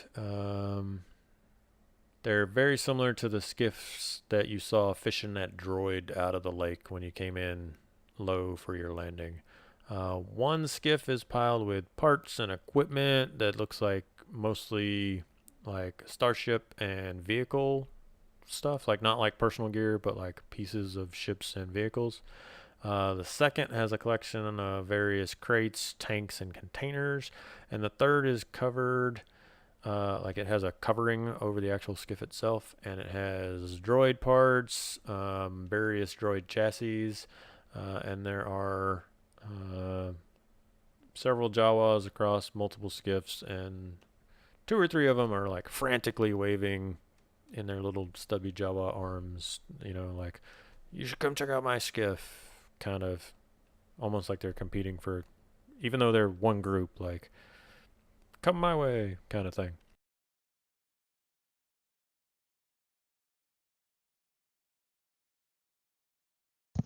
Interesting. Okay. I'll just walk up to one of them, start looking. I want to look at the one with all the crates.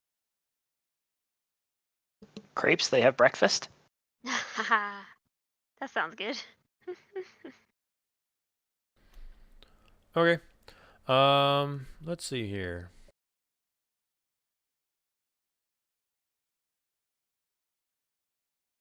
I love the art in this book, but so many times the art like interjects in and forces the paragraphs to become like weird slanty shapes, and you jump needlessly around because there's a fucking Zuckus wannabe and some stocky dude wearing pieces of a stormtrooper outfit halfway through your paragraph.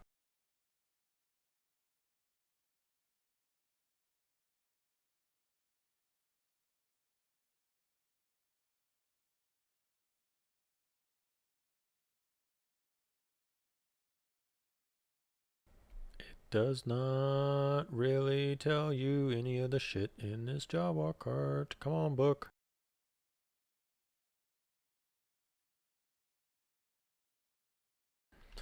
Okay, yeah. So, middle cart is the one with all of the boxes, all sorts of stuff. Not a lot of like weaponry, mostly stuff scavenged from the junk piles, obviously. So bits of pieces and stuff of piecemeal armor, but no full sets. Bits of metal, computer banks that have been ripped out of vehicles or ships, but like just the unit itself and a bunch of frayed wires, no batteries or anything crazy. Various shiny bits of bubbles and that kind of stuff. Who's going on what carts? I'm on the breakfast cart. You're on the breakfast cart.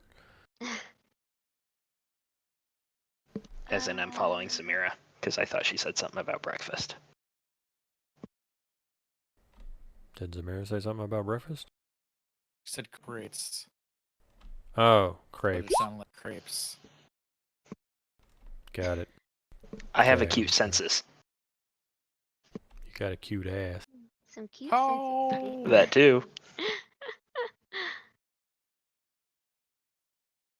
My husband just told your husband that he's got a cute ass, by the way. Just so everyone can understand what just happened. It's not like he said it on the internet. Oh my goodness. Also, Otherwise, chat forever. says. Chat says that's why Jawas always cover their faces. If anyone knew how cute they were, they wouldn't do business with them. Yeah, so you got a cart full of droids, bits and pieces, a cart full of random stuff, and then a cart full of beat up starship parts. And y'all are able to free to just mull around and stuff, but I need someone, anyone, or everyone to make a perception check. We're going to call it purple, purple, red.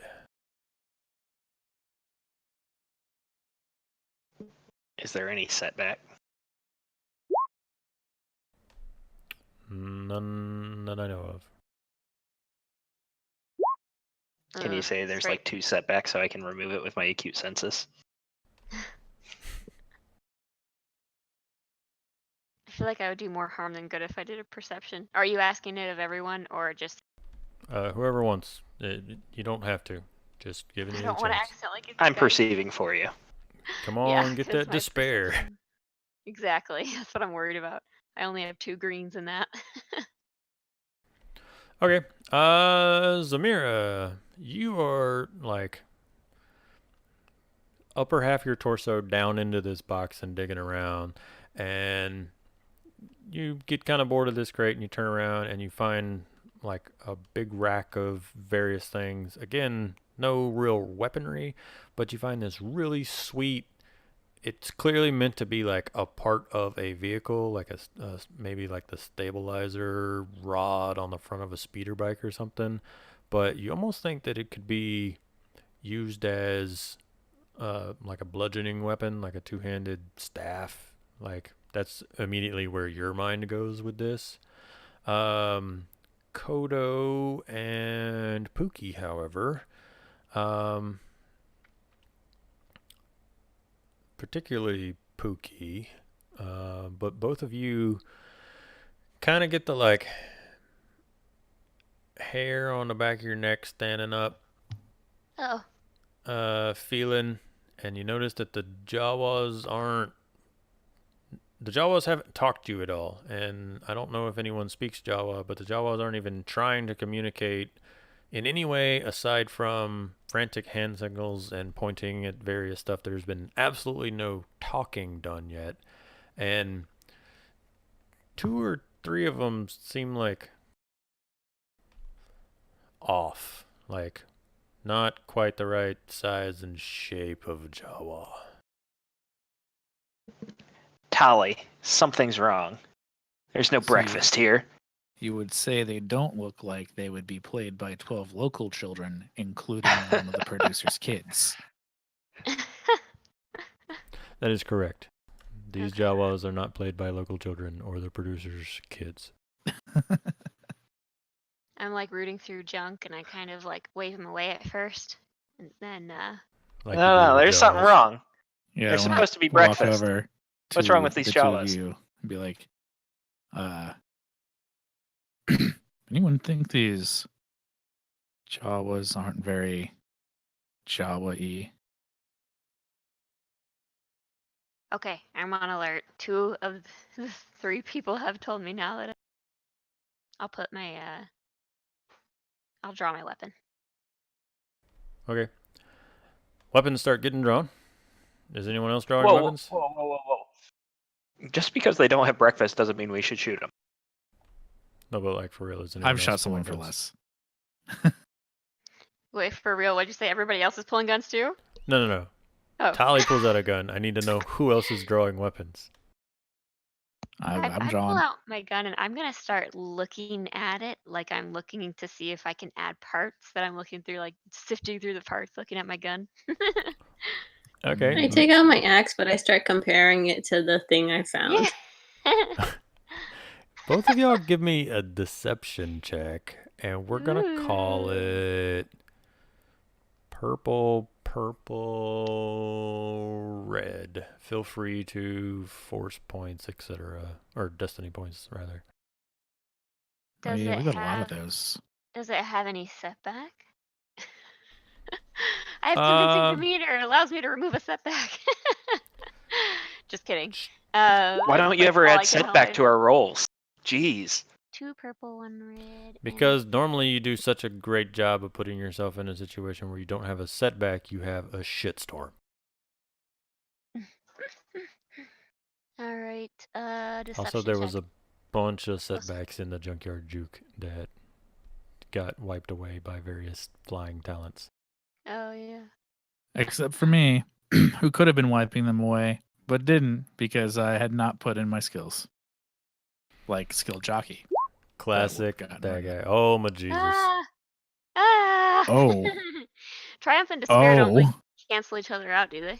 They don't actually. That is a thing that Wow. the book spends an entire paragraph of noting that you can have both. You know, both. All right. All right. Well, lots of things are going to happen. But Let also me- success, so maybe they believed me. Yeah. Oh, maybe she is just taking out her gun to look at stuff. That is wild. It's a success. If I'm looking at this right, that's a success, but a threat, a triumph, and a despair Yeah, all in one. I gotta look at some stuff here. Yes. So she That is- succeeds, but threat, but also succeeds, but also threat. That okay. Have fun with that one.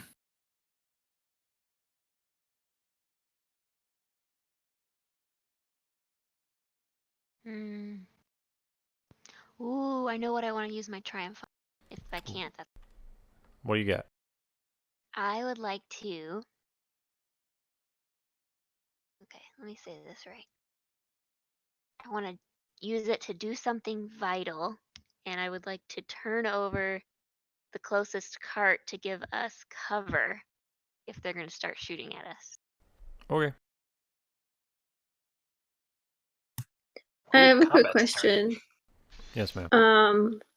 Were we hanging out like in our ships long enough to recover any more That's why I asked if we damage had a long or rest. Yeah. Yeah. So y'all did get How a much would I long would have rest. recovered? so we get back 3, right? I don't remember. I think you get 2 hit points and recover all strain. I'm gonna sit Sam out of this one just for. Yeah, Sam would not be there. He would still be on the Minoc. Except he'd be excited to be there in real life. Just saying. No, he wouldn't. Yeah, he'd want to look for parts. He has seemed kind of down lately.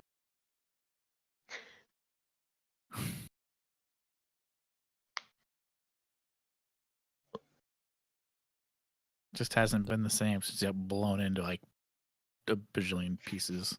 You guys actually have noticed that I've been talking a lot for him. Are you making a joke right now? Because you're literally talking for him? No, but yes. Oh. No, Pookie really has been like being pushy about Sam. Oh, okay. Like he's Classic staying on the Pookie. Minoc. He doesn't care.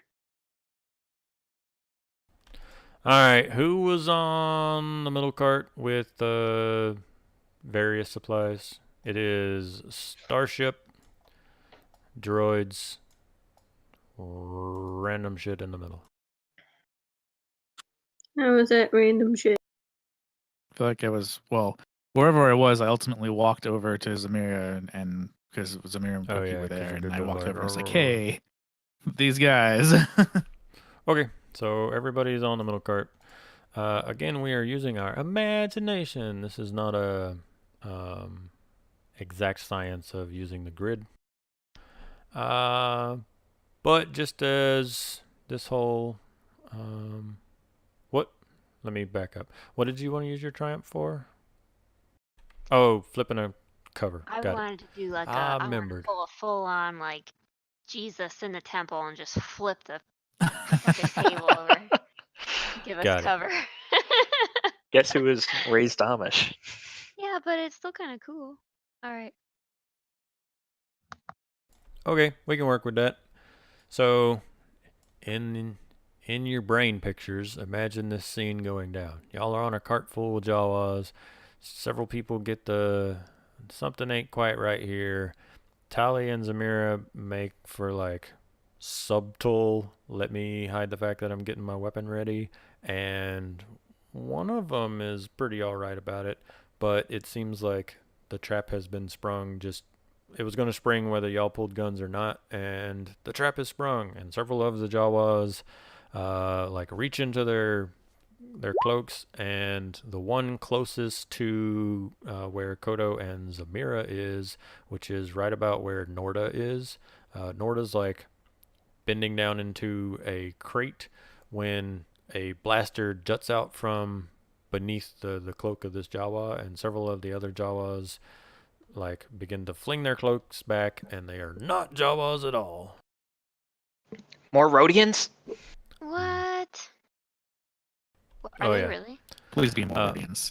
So also Tally totally does like the Neo Matrix flare with the back of her trench coat as she ducks around behind it's not a table per se, but something that stuff had been displayed out across, and she is able to like hop and flip it and set it up as a place kind of near the front of the skiff. So I'm gonna move you right over here, Tally. So we're gonna give you cover back there. Yeah. I Thanks. totally need the crap, I forget the name of it. The tune that plays when they're in the Matrix when they're fighting in the office building. Yes, that one. Are you sure it wasn't Gloria Gaynor's "I Will Survive"? I mean, probably. That would be so cool right now. Like the I background. would totally play music, but the last time I did that, YouTube yelled at me for copyright infringement. Yeah. No. What was I doing? Oh, right. Characters. Why do I not have tokens? Yeah, whatever. Tokens.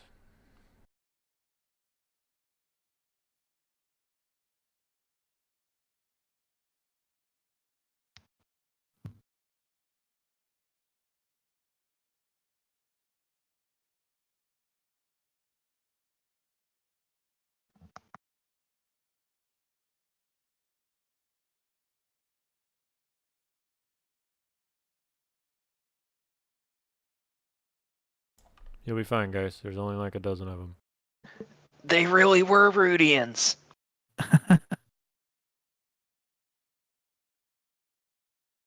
Rootin' Tootin' Rudians. That Norda led us into a trap. Norda Isn't he, actually like, has with a us, though? blaster against his ribcage right now. Yeah, he's That's on our just team. cover. He's on our team. It might be slightly confusing to have this green bordered token, but there's totally a Celestin among them, so sorry. not making a new token at this point.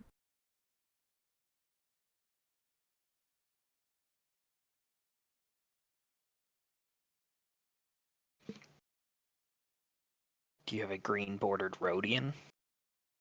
Nope. Oh, he's tinted green, but he's already green, so he's just more. You'll have to deal with the fact that that is Nordo right now, and imagine with your brains that he has cybernetic eyes. So yeah, we're gonna do one of them initiative things. This asshole currently got a gun up against your bud here. There's a couple of Trandoshans, and Jawas across the other carts are totally tossing off. There's terrible stuff happening in Twitch chat. Tossing off their cloaks, and we're gonna do the initiative thing. Let me make sure it's blank. Cool. I just have to yell out first. Shoot him! We don't care. We already got paid. Okay, roll initiative.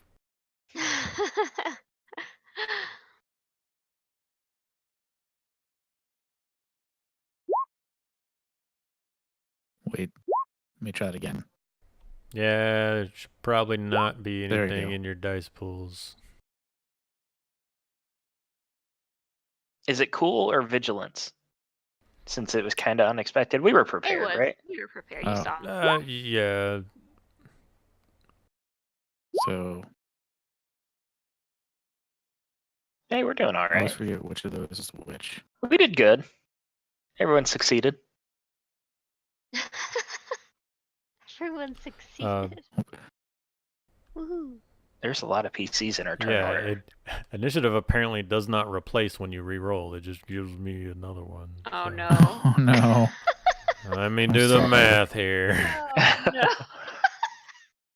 God damn it, roll 20. So the 0 doesn't count, and the 1-0 doesn't count. Got it. I'm still trying to figure out how I feel about the initiative order being like you can do whatever you want. Part of me Yeah. really likes that because it's like that's cool if someone has something that they really need to do, they can do it first. And part of Yeah. me is like that kind of messes up. It's kind of like you have to really know what you want to do before.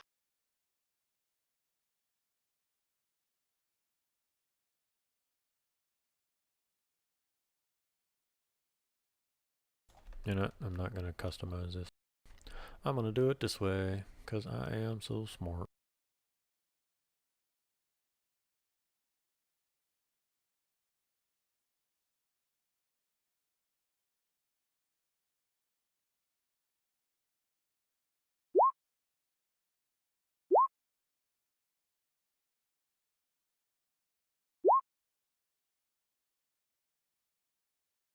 They did survive. Mm-hmm.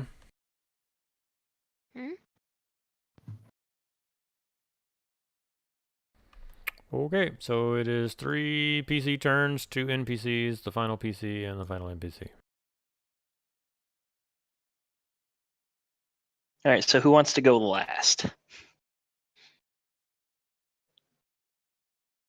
I don't care. I'm just using my blaster, so I don't care either way. Tally, you're on the wrong side of cover. Well, no, I'm not. Over here. So all the folks on the skiff with you are I'll get to you in a second, Tally. I got you. All the folks on the skiff with you are within short range. The other skiffs are medium range. Tally, based off of your triumph and your despair, I'm going to have you actually duck down behind that cover only to realize that there are in fact folks behind you, if that makes sense. So that's your despair is, yeah, you totally got behind cover, but they don't have a direct line of sight, but there are folks behind you that will be able to position themselves. Don't stress it at this point. This guy is pulling out melee weapon, so he does not have a ranged weapon. Remember that there is stuff all over these carts, so... So, like, these guys, are they short range from each other or engaged? They are all short range from each other. currently. All right, so to maximize my frag grenades, guys, I'm just gonna have to use it on our skiff. Got it. Seems reasonable. Are you okay with that, Tali? Does that make sense? Oh yeah, that's totally fine. I don't have anything more witty on the despair aside from, oh yeah, you jump behind cover, but you got cover from half or 2/3 of the group, but the despair is that there are folks behind you. Yeah, PC turn.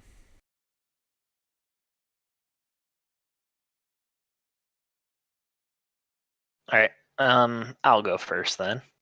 Unless you want me to like try to like hop over that and get away now. We got 3 turns before NPCs. All right. I mean, I can get out of your way if you want to throw a grenade or you want to just. I'm just gonna move here. Okay. I'm gonna leave my mustache where it was, and I'm going to shoot. These guys have ranged weapons, right? Assume that Rhodians have blaster pistols and Transitions. Let me see what they have.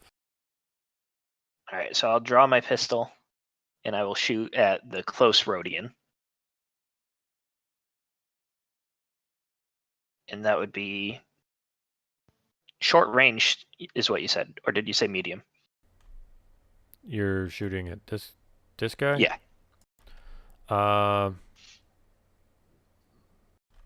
You moved to the end of the skiff. I'll go ahead and give you short. That's 2, right? Yeah, so right. Short to this guy, medium to him, and long to that guy from that end of the cart. Yeah. Again, not an exact science, but oh my Jesus. Only 1 success. That's not cool. I mean, 2 successes. Let's say there's a Sure. triumph You there. got a triumph, yeah. Can use that for something cool. You can use something critical. Yeah, I'll just make it a critical hit. Well, he's a minion and a crit kills him. Damn Ooh. straight. Pardon my Nice. French, Shiny.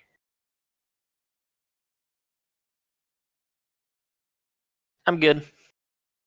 You've done enough. I PC turn. can take a whack at the closest guy to me. Okay. You guys are cool with that. So you are short range from both Trandoshans, Tali. Okay, shoot that fellow.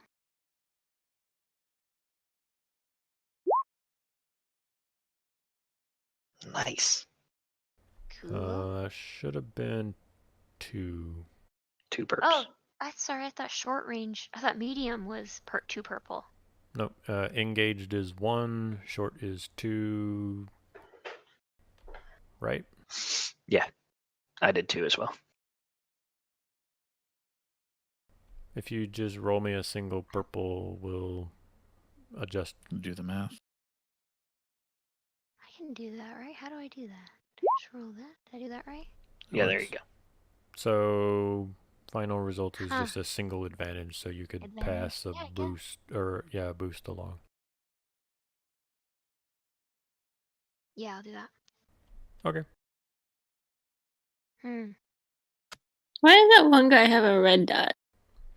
To help y'all remember that that's the bad guy, since it was originally a token I built for Rick's character, but then we found other art. I just forgot that token was in here and I didn't change the border on it.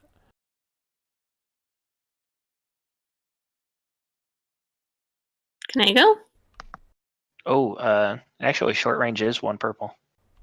Oh. Yeah, that's. What I is... knew we used Mediums purple. 2. Oh. Yeah. Engaged is 2 as well. See, this is what happens when we have like 3 weeks of no combat and then a starship thing. Yeah. Tali, you hit the guy, and you have an extra advantage on your spooky. So I hit this guy for how much total? 8. 8 plus your success is 9. Okay. He soaks some, but he does take some. Okay.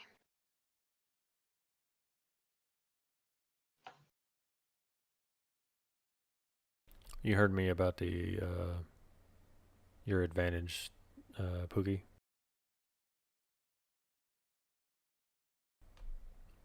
Yeah, I'll just pass on a boost to the next person after we'll Tally. just give one boost to Zamira and one boost to Kodo with Tally's advantage. Okay, yeah, sounds good. We'll call that fair since I don't remember how the rules work in this system, and it's Zamira's I turn. should have used a boost to use my maneuver. Is it this guy that has the gun on Nordo? That guy has a gun on Norda. There's a guy directly next to you with a melee weapon. Also, he's a Trandoshan, so he's got a bunch of claws. So, up to you. I guess I'll go for that guy then. So, what you're best at? Ooh. Oh my Jesus. So that is 3, 4, 5, 6 damages. You ignore 2 soak. And you have Vicious 3, which is for crits. I'm trying to remember all the shit you do. Oh, you have Feral Strength. How many Feral Strengths do you have, hun? I think I have 2. So that's just 2 more damage. Let me check. Okay. Do you want to use your 3 advantages for anything else, or do you want to use them to crit? Oh, I forgot to do my boost. Do a crit. Yeah, roll a boost too, just in case. Do a barrel roll. Because you could But, crit with twice. your axe on their head. Wait, how do I just do the boost? You just put 1 boost in your dice pool and then click the roll in the middle, the die in the middle. Yep. Oh, I didn't do anything. I was hoping you'd get an advantage so you could double crit his ass. But yeah, I have 2 feral strength and it adds 2 damage. Okay, so you do 3, 4, 5, 6, 7, 8 damage to him, which ignores 2 soak. Would you also like to crit?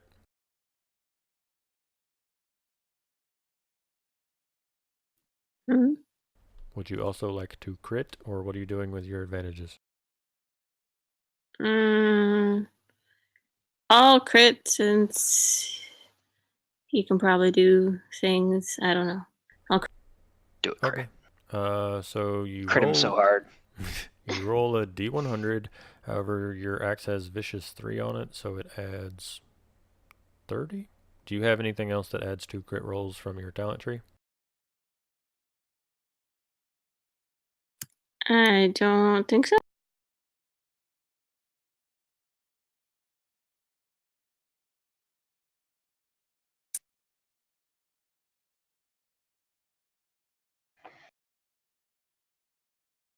Nope, you have not got it yet. You have things that like, oh, no, yeah, you do. Plus 10 per rank of any critical injury results to opponents. You took 1 rank of lethal blows on your last Yeah, execution. that was new. I forgot about that one.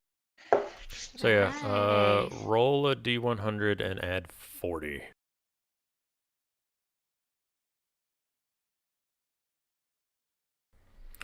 Okay.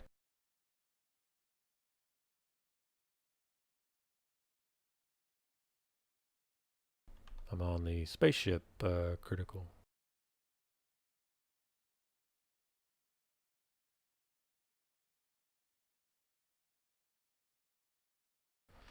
$107. Horrific injury. Randomly roll 1d10. Determine one of the target's characteristics.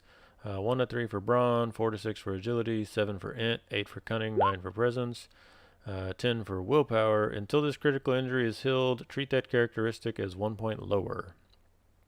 7. You hit him so hard he got dumber.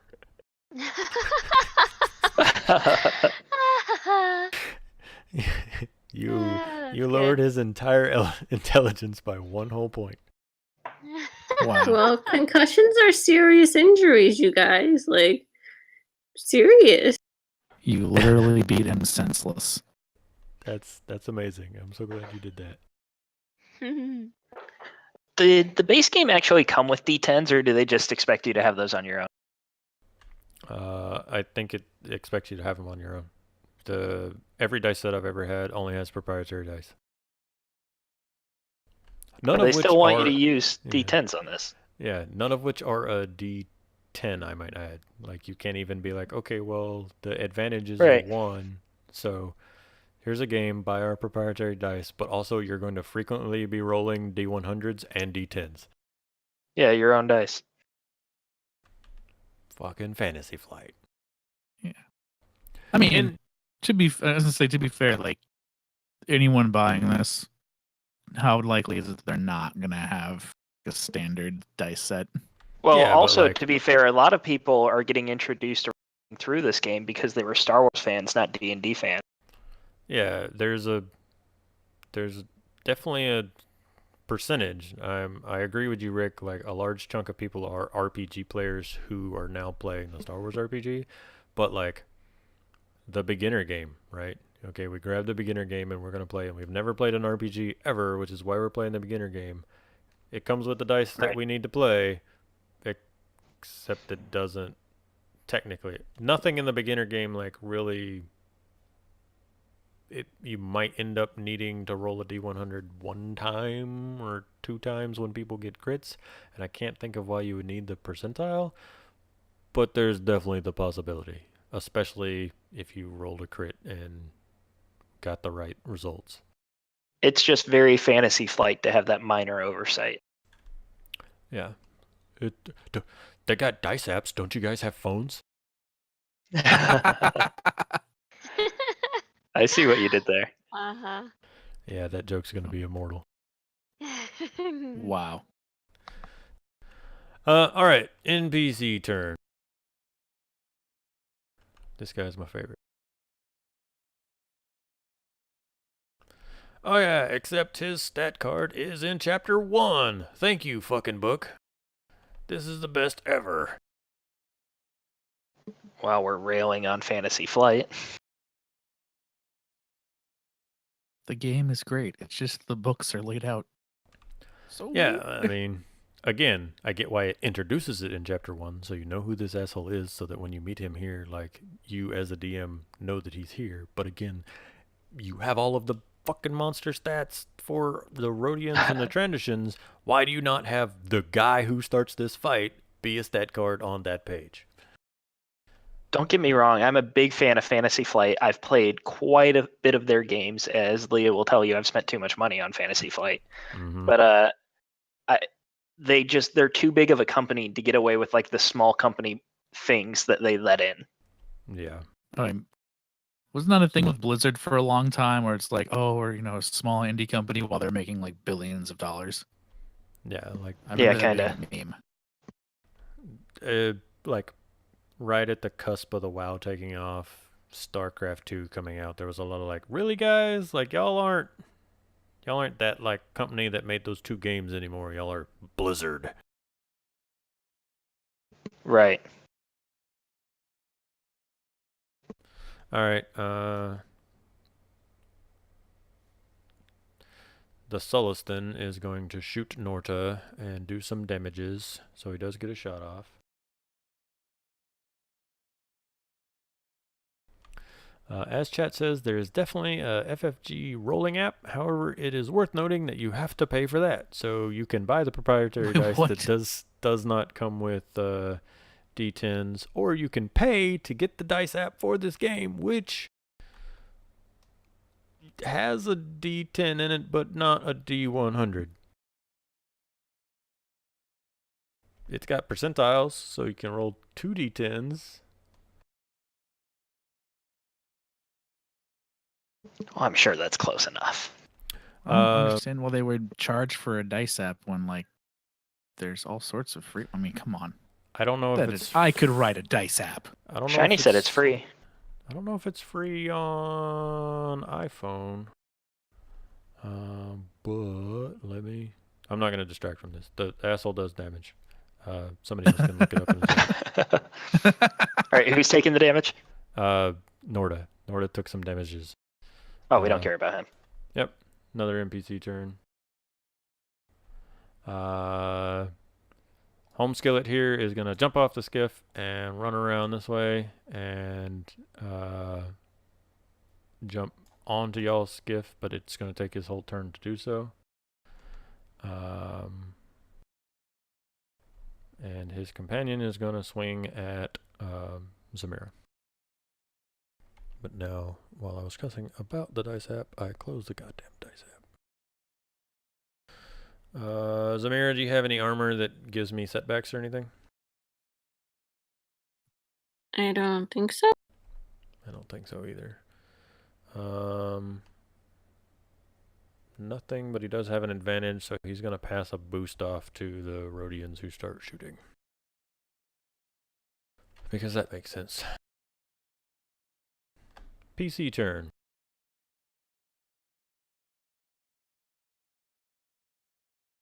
Would it be my turn? Yes. Or Whoever hasn't You're the gone. only one who hasn't gone. okay, I was gonna say I'm pretty sure I'm the only one who hasn't gone yet. So I will totally go, and man, I am totally gonna murk that other Celestin because Fuck that guy. yeah, because he's a cheeky bastard.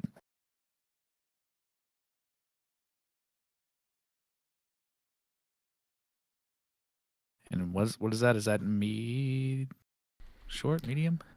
Short.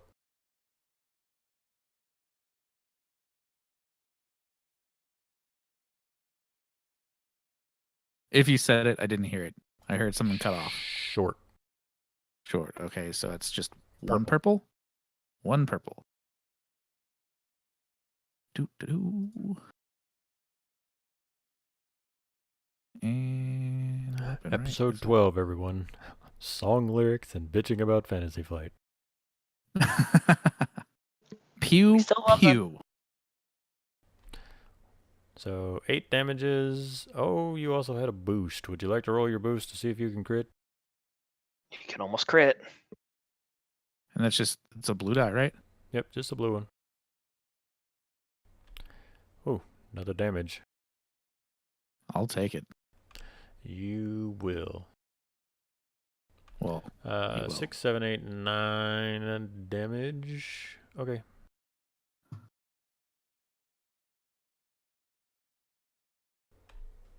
And anything else? Any movement? Anything crazy? no, I'm good. I like where I'm at. Okay. Rhodians. This jerk's gonna climb up and over and around the droids and stuff to try and get a line of sight on the tally. Sorry. It's such a weird noise too, because it doesn't sound like Rick hit his mic arm. It sounds like somebody dropped something in an empty aircraft hangar. It's the springs. This guy's gonna shoot at you, Boogie. Not me. Do you have any setbacks or anything crazy? Nope. Okay. Roll. Hot damn, he rolled 4 successes. But a threat, though. He's going to get a setback on his next attack with that threat. Like he'll get another attack. That's true. 4 successes, though, means that he is going to do... Y'all killed one of them.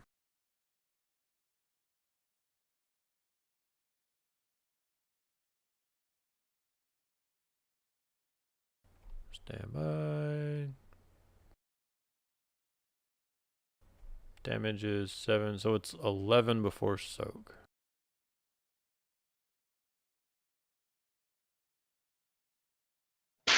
What, you think I'd crumble? You think I'd just lay down and die? No, Oh, but they will. Here we go. Oh no, not I. This gentleman over here is going to shoot at Norta. However, he's at medium range, so he gets 2 purples. And not only does he fail, he gets 2 threats.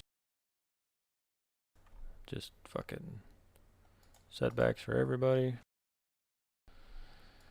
This guy is going to spend a maneuver to get close enough to try and make it short range to get rid of his purple. And he is going to fire. And he only gets an advantage, so he's going to give a boost to the next player to go on NPC side.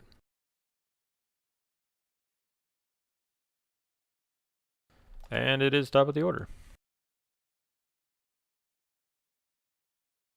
Hit him, Lecter. So this guy right here, he's Transition. not engaged with me yet, right? Or is he? Or No, is he is short range from you. He has not taken a maneuver to engage with you because it took him 2 maneuvers to get over here. Alright, I'm gonna put a just- fucking blaster in his face, Okay. It's just easier to put him there than here. and I'm gonna crit him. Okay. How much damage is that? That is 8, 9. 9 before soak. He is still alive, so roll your crit. Oh, I have to actually roll it. He's not a minion. He Is it? not a It's minion. 1d100, right? Unless you got anything that modifies that. Roll high so he dies. 76. Overpowered. The target leaves himself open, and the attacker may immediately attempt another free attack against him using the exact same pool as the original attack. Wow. Fuck yeah. Oh, and I crit him again. Wow. Top kick. Oh my gosh. And I'll pass on a booster too. You know, why not? Okay, so 8, 9, 10, 11, 12. 12. 12 before soak. Do you want me to roll the crit again? Hang on. I have to see whether he's dead. 7. Nope, you did exactly enough to kill him. Oh, Okay. okay. 90, You're gonna take the fun out of it. 92. At the brink, the target suffers a strain each time he performs an action. Oh, I liked 76 more. Yeah, well. He did. Straight up through the fucking bottom of the chin. Now you see me. Somebody new.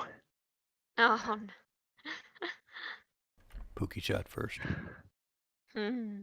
I'll go ahead and stay put here. I got enough cover with the body next to me. And a boost die is in the mix. Who's going next? I will. Sure, why not? Go for this guy. So, medium range or Yes. you got it. And You I'll got take it, that dude. Boost, and then I'll use a boost to maneuver to Aim. aim. That's it. Woo! Ooh. So 8, 10 damage. 10. Do you want to crit him? Sure, yes, let's do that. Bam. Yeah! Roll a D100 just for funsies, because I want to see what you would have done to him. It's r/d. Slash R space 1D100. Sorry. Nope, it's cool. I had to sound it out because I am on so many forums and so many discords and so many everything that I have to make sure it's the right. Because like the bot on Discord is !R space 1D100. Mhm. 35. Stunned. Target is staggered until the next turn. You stunned there him, you you go. killed him. PC turn. Okay. Do the thing. Is it? I forgot. Is it 1 or 2? 1 for you.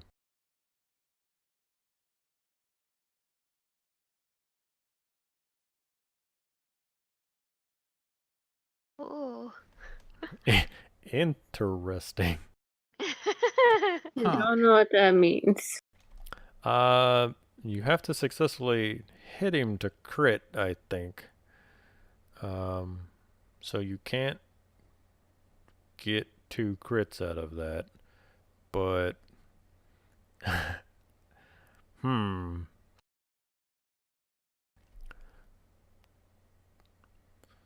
Let me pull up Discord.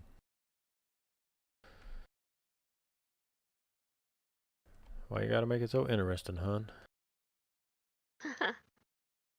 To challenge you.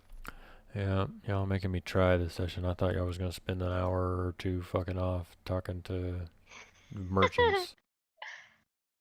You can perform an immediate free maneuver that does not exceed your 2 maneuver limit. You can use 3 to negate the targeted enemy's defense bonuses. You can ignore any penalizing environmental effects. You can gain a +1 free melee or ranged defense until the end of the active character's next turn. So for the next round, you can have a setback die on any attacks made against you. Or you can straight up force the target to drop a melee or ranged weapon that it's currently wielding. What was the first one? So you have 5 advantages. You can use 3 of them to like force them to drop a weapon, and then use 2 more to get a free maneuver, or add a setback to their dice check, or add a boost to any allied character's check.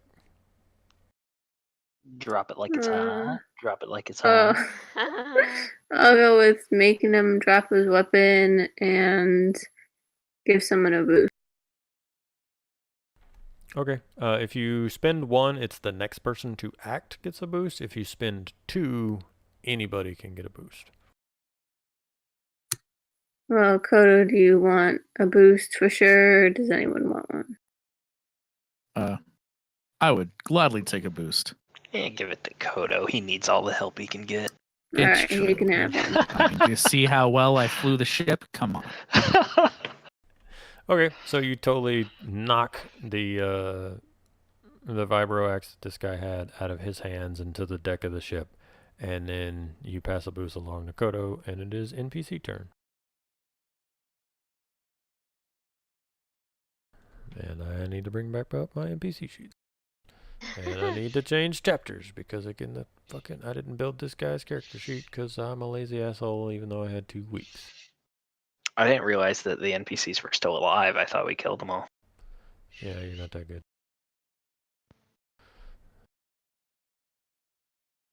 I mean, I'm pretty good. I mean, pretty triumphant, yes. Blaster pistol. Yeah, this guy's an asshole. He's gonna keep gunning for the NPC.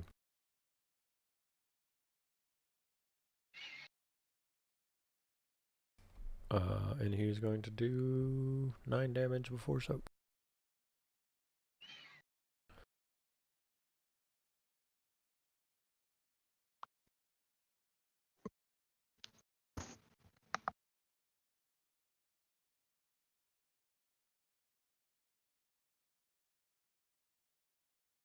Okay, Norda is still alive though. Looking pretty rough, but still alive. And the Trandoshan, who Zamira knocked a weapon out of his hands, is going to just straight up reach out and try to claw attack her. You did not take the defense bonus. So 1 purple, 2 successes, 2 advantages. Claws does 4 damage, 6 damage before your soak, hun. So 1 damage. Oh yeah, you have all of the soaks. So yes, 1 damage. PC turn. Is it my turn? Because I'm all Final I'm all- PC turn. Then yes, it is my turn, and I'm going to do the same thing I did before. I want to murder that Celestin. Cheeky Celestin. Yes. Don't steal my jokes. Don't get lucky with me. And I get a boost, right? You got a boost, yes. All right. And it is still just one 1 purple. 1 purple. All right. Here we go. That's a lot of wow. Okay, you Let's see. 6, 7, 8, 9, 10, 11. All right, Tulo, how much soak did you have? Wait, would it be too low? The guy's name is actually Tulo. Well, his nickname is Tulo. His name is Tallow. So his nickname is Tulo Tallow. Wow. Is he short? No wonder he blends in as a Jawa.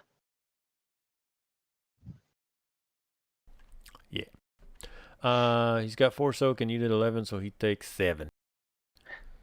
And he is still alive. Oh I don't my know how- god. How do Trandoshans blend in as Jawas? That's like a... So the 2 Trandoshans were actually not the ones that like moved around at all. They were totally sitting Russian style between their knees, like cramped down up against stuff, and the cloak was just down the front of them actually. So They had that's- like false floors built into the skiff. yeah, that's why several of the Jawas, why you got that like weird feeling. Several of the Jawas weren't moving and they were just like moving one arm, and it's because the other arm was holding a blaster pistol beneath the cloak kind of thing, and so one was a fake one up on whatever box, and that's part of the like Right. something's weird here, guys. Why is that Jawa 5 feet tall? That's not how tall kobolds are. Final turn is the Rhodian. This guy's gonna run up here and he's gonna fire a shot at Kodo, because Kodo's laying into his boss and he's got a boost. So let me give him a boost. Kodo, do you got any defense armor on? Don't think so, but let me double check.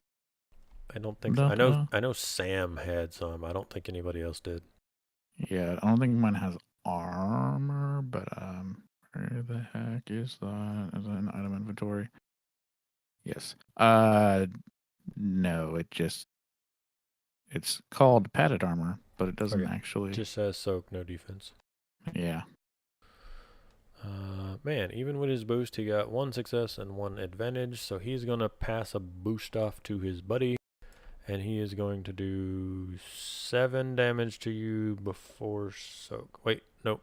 One of the Rhodians died. He's going to do 5 damage to you before soak. And so I have a soak of 4.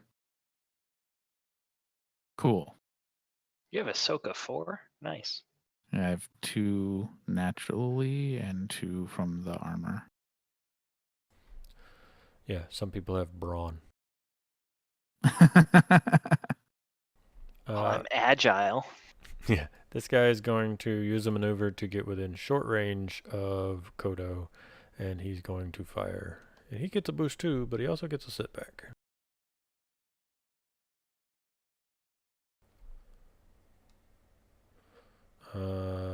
Threat, but 3 successes. Well.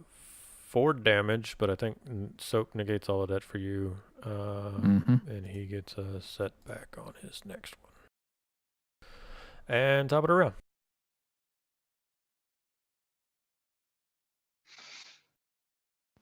Okay, how far is this guy from me? Medium. And then this guy's short. Correct. Would he have cover because of where I am? I'd be Yes. looking over the cover, right? Or would he have cover?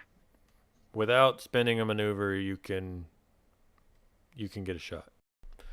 There's a bunch of stuff on all of these carts, so imagine that each of movements Right. involves climbing up and around and over, but it is not enough to like bother factoring into the rules. Do you want me to use my PC turn first? If you want to, and go ahead. heal you, and then. Oh, that I doesn't have a matter. Well, I have a stim pack, so I can heal you real quick. So you're pretty wishy right now. Excuse me, I'm agile. Do you want the healing or not? Just tell me. It's your call. All right, I'm gonna use a stim pack and heal little Pookie. Lil Pokey. Little Pook. That heals me for 5 or 6. I have it written down here. 5. Okay, and And that's my turn, but I will. I think that's all I can do. I can't really do anything else. So Tally like reaches in her coat and does one of those again, like back of the coat flap twirls and produces a stim pack and proceeds to heal you. Yeah, we probably should have bought stim packs while we were shopping, guys. I know, we were kind of like, let's just do it, let's just move on. All right, Next turn. now I'm gonna shoot him in the fucking face.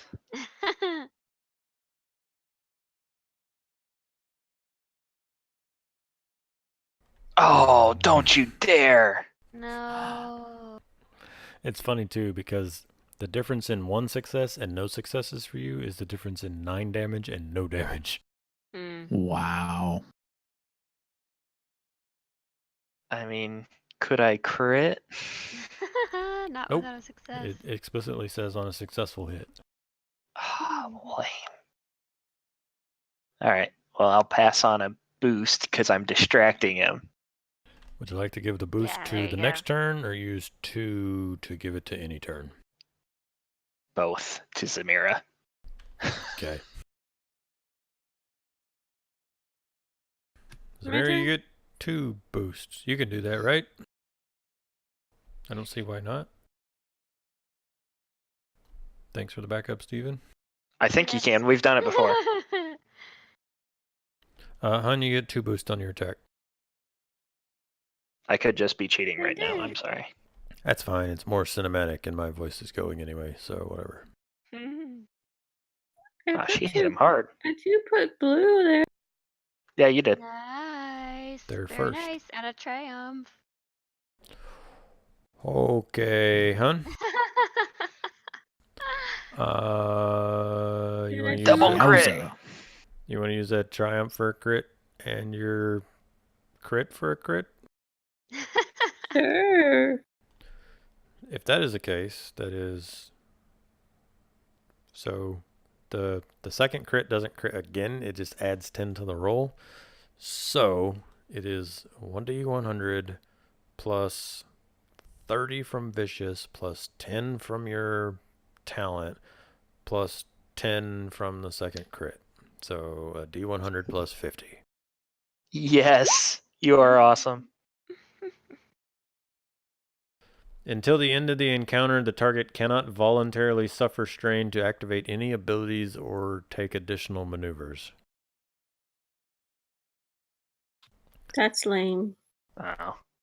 I was getting scared because anything over a 150 instantly kills them, but some of the 130s and stuff are like your gruesome injuries, you're bleeding out, and target will die after the last initiative slot on the next round. We got to remember to roll 76s, guys. That was the good one. That was not the good one. That was the lame one.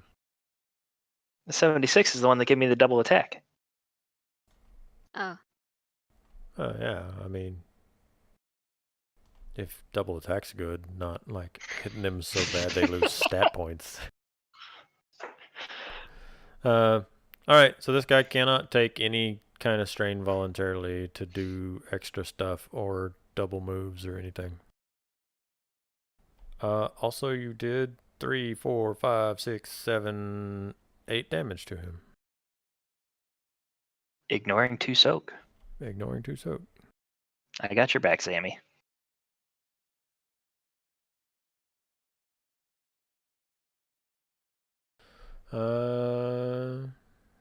What did I say? 3, 4, 5, 6, 7, 8. 8 minus 3. He's still up, but just barely. It's because I scared him. Yep. PC turn. So, That was 3 of us already. Oh yeah, I didn't click after your shot. So NPC turn. I mean, oh no, it's Kodo's turn. Oh no, it's Coda. I'm gonna have the Trandoshan go first and attempt to get some retribution on Zamira before y'all fucking kill him. Let's see here. That is 1 purple, no boost, no setbacks. Would it be a maneuver to pick up that weapon on the ground, Steven? Yes. He's going to use his maneuver to pick up his weapon so that he can attack with that and not his claws. And he's going to get 3 successes and 3 advantages. He's going to crit you back. Oh no. Oh no.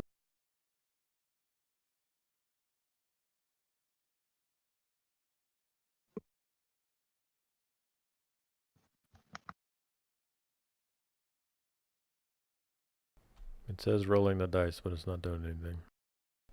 Very good. Oh, look at this lame.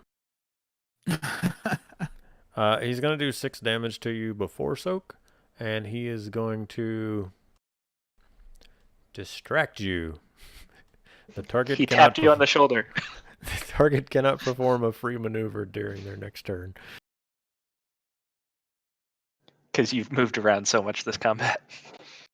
All right. So what's that? Another 1 damage? Jesus Christ. Yeah. Oh, by the way, you guys, I still have like 4 stim packs. If anyone wants them, like I haven't used them. That's good to keep in mind. I'm gonna have too low fire at Kodo for that last shot. Too That- low. That seems reasonable. I take it back. I got 5 stim packs. Actually, no. I'm gonna gamble here. I'm gonna have Tulo try to jump to the other skiff. No. It's gonna be great. How hard would you say that jump is? Super hard. 2. Yeah, or I'd say it's 3? a Literally purples the and 3 hardest reds. jump ever. It's a leap of faith kind of jump. It actually looks like really simple. Yeah. Okay, I'm gonna call it 2. Remember, Celestins are kind of short and stumpy. But they're highly agile.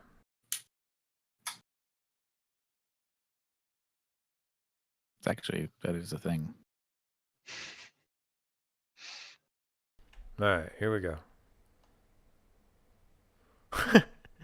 2 advantages, otherwise nothing. So we're gonna have Tulo jump, but he doesn't make it all the way onto the skiff. I'll actually put him here, I guess. He's on the front of the skiff trying to clamber up it at this point. So like his foot caught on the railing of the one we're on, and his hands caught the railing of the other one, and now he's just like a bridge. That's what you're saying? Not quite, Or is but like he didn't it quite started clear like the other that, and railing and he's What are you using trying to his. put on like a 300 thing, or you just like kick him? So he uses one maneuver for the jump, and he's going to use his other maneuver to start scrambling up. But he's very much not fully on to the next thing yet. Should have just shot Kodo. Was trying to get away. Should have just shot Kodo. Kodo's turn. Kodo's going to shoot this guy right in the fucking back, and he's going to fall into the lake. I am all for doing exactly that. No boost die this time? Nope. I don't think anyone gave you a boost. Okay, so it's- Zamira would have had an extra advantage. So is that Right? a yes? Because there was a lot she of would have advantage used there. 2 for her. She crit. did have an extra advantage. Yeah. So yeah. So we boost. get a boost die. It's still just 1 purple. I really, yeah. You can move and it would be 1 purple, so it doesn't matter. 1 purple, yeah. Where would I move to? Where? It does. What I'm saying is with any movement whatsoever, it would stay 1 purple. So yeah. Cool. Rick, we can hear you, but you're fuzzy. Yeah. Oh, I'll fix that after I roll. I was gonna note that I enjoy the fact on Roll20 I can look back to these type of things to be like, oh yeah, Zamira did have an extra, because in person I feel like we'd be doing a lot of like, wait, did I use We all would have my rolled advantage? those dice by then, yeah. Jesus the fuck Christ, Rick. Wow. Oh no! What a spectacular failure. So you did it miss. Player. really like- want to take like those 6 advantages to have the skiff start like sliding out or something stupid. How would you like to spend your 6 advantages? He like shot and it just ricocheted across the skiff like 18 times, but ended up not hitting anything. Am I less fuzzy now? Yeah, that's great. Okay. God, I gotta get a. I don't want to say a better interface, but an interface with better drivers. It is just so frustrating to me that the drivers for this are so sketchy. Sorry. It's weird that it like starts out fine, and then it just like Gets over time worse. it gets worse. Yeah. Eases into That's- it, yeah. That's how the output of this used to be. It would be fine, and then maybe an hour or 2 in, it would start degrading, and then it would just become like digital noise. That's And crazy. it took several driver updates before that stopped happening, but I guess it happens on the input as well. But I don't hear it in my headphones. Like I have the monitoring so I can hear myself talk, but that degradation, I'll never hear it. The only way I'll know is if like you guys tell me that it's happening. So anyhow, all those advantages. You can spend 2 to give boost to anybody. You can spend 1 to give boost to the next person. You can spend 3 to force him to drop a weapon. I'm cool enough that I feel like since it is end of session time, I'd let you spend all 6 to say that you force him to lose his grip and slide. I like that. However, he is then going to fall and you don't have the guy. So keep that in mind. Are we supposed to catch him? No, I'm just letting you know that like there's a difference in, hey, we could take this guy prisoner, and hey, he fell into the toxic lake. I'm okay with him falling. Everyone else okay with him falling? I gotta feel like it's okay with him falling. It's okay. I can't, Okay. Yeah. Bye, Felicia. Oh no! Oh no! What if he was like important or something? He's not important. If he was important, he'd still be alive. If he was important, he'd be the only named adversary in this fight. Okay, well, how many named adversaries have we already killed? Too many. Gotta agree with her, fam. We probably should let him live. We've Nope. killed all of them so far. Why would we let him live? Nope. He's I'm gone. saying nope because it's too late. Yeah, like Okay. he was laying pretty flat on the front of that skiff, but now he's fallen off and he's just too low.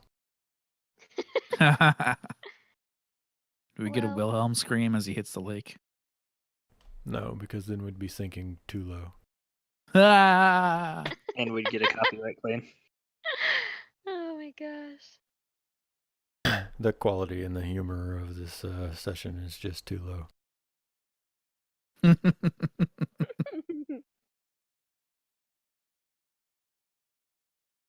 Well, he's dead now. In NPCs, the 2 Rhodians are gonna shoot at the asshole that just killed their boss. Ah. One of them gets a setback. So are we shooting at though. the lake? Yes.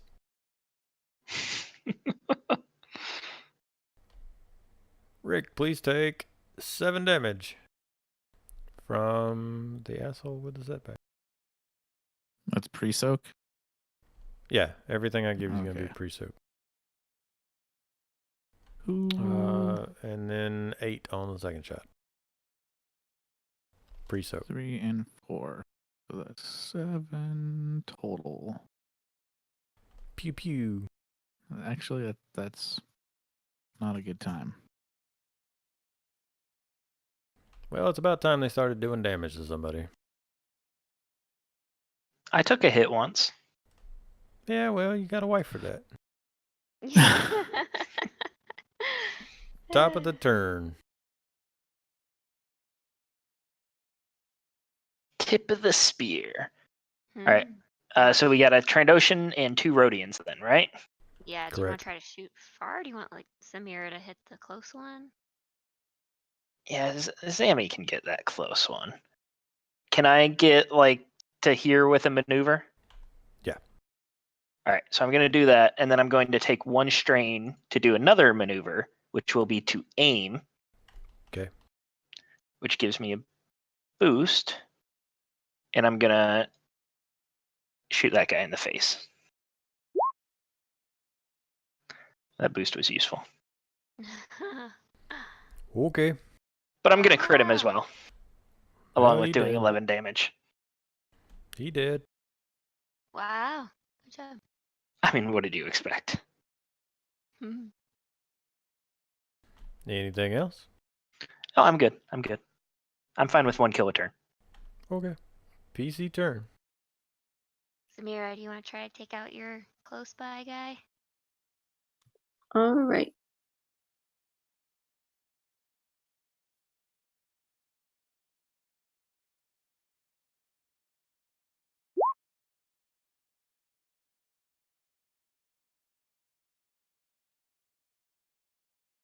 Nice. That'll hit him.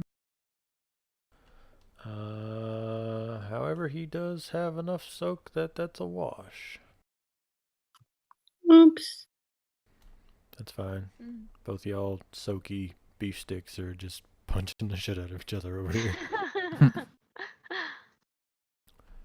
I think I'll. Oh, sorry. Go ahead. No, I was just going to say, you have the thing so you can't take voluntary maneuvers, so that will be your turn.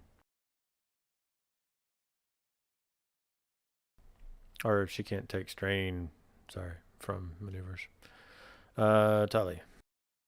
Okay, I will shoot at this guy. Close Do one. it.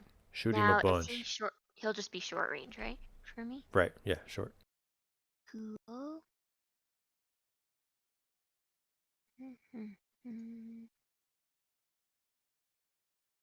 Oops. Oops. Sorry. Take maybe one of the successes off of that. Is that okay? Oh, extra Or you want boost me to is... reroll? I had an No, extra boost by accident. That's fine. We'll just knock the first boost off. Yeah. So one, 2 8, success. 9, 10, and then 2 advantages.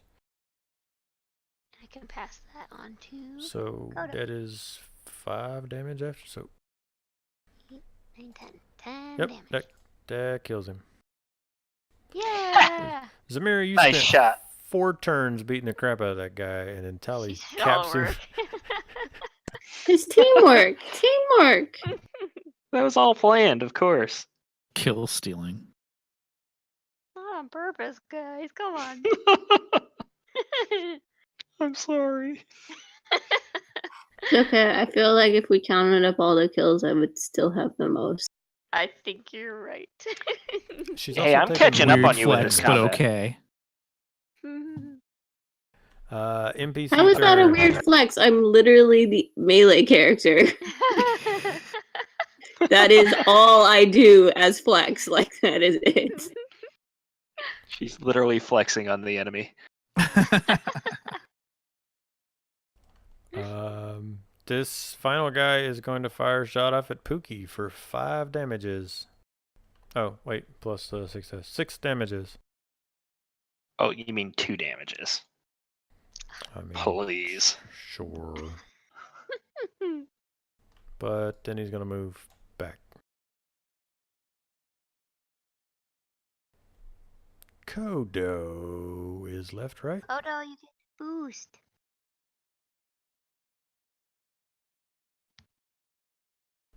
Rick? Oh. You're Kodo this turn. No, sorry. I know heard you named the ship Kodo, Kodo. and that's all I heard was like Kodo and trail off. I thought you're like, is he shooting at me? Is something happening? I didn't know. This is the one guy left, right? Like they're all. But he everyone did else is move dead? out to medium range from you. He's medium range. Yeah. From you currently, yes. And you Then get a boost. I'm. You could always And I get a jump, boost. and you get a boost. All I do in this game is just talk over Tally. That's why I'm here. Oh no, you're totally fine. That's all I do in life. And away we go. Pew Yeah, pew. but there's no legal obligation for me to do it. I do it for fun. Kodo gets the killing shot. Yeah. Yeah. You did the things, guys. You killed a bunch of fake Jawas. Woohoo! I'd like to go through their pockets. No one pretends to be a Jawa while Oh, you kind of cut out there at the end. I said No no one one pretends pretends to be a Jawa while I'm a. You cut out again. Cut out What's again. going on? Your last word is not Guys, going in. clearly, no one pretends to be a Jawa while he.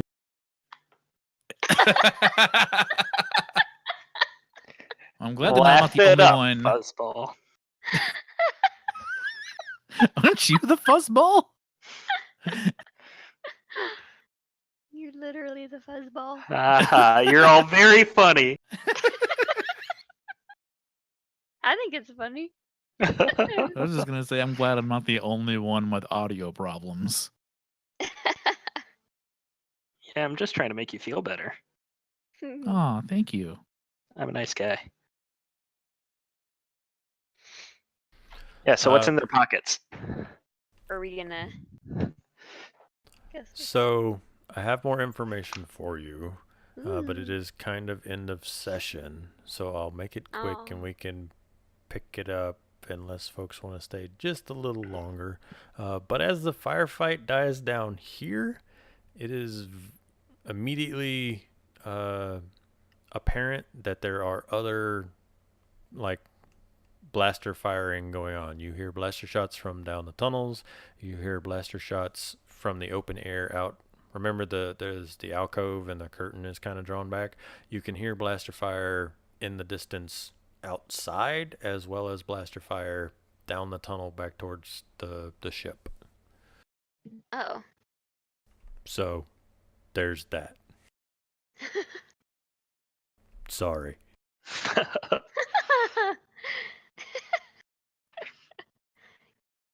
Part of me I'm is going to like, search Tulo's pockets. Well, we should probably get back up there to our ships that might be possibly being That was a taken joke over. because he's in toxic sludge. Oh. yeah. He might not even have pockets left. There's No. actually things that you roll to find out what happens to people who fall in the lake. Just as an FYI. Ooh. Interesting. I'll gladly do that when I'm able to come back and there's not a bunch of blasting and I'm not, 2 wounds away from threshold.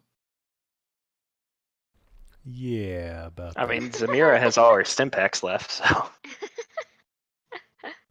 Just as a fun end of session thing, I'll go ahead and let you know what happens to anyone who falls, who even gets near the lake. Anyone above the actual water or like on the air quote beach has to make a easy resiliency check every 5 minutes or lose a strain every minute that they're within like smelling range of the vapors. Yikes.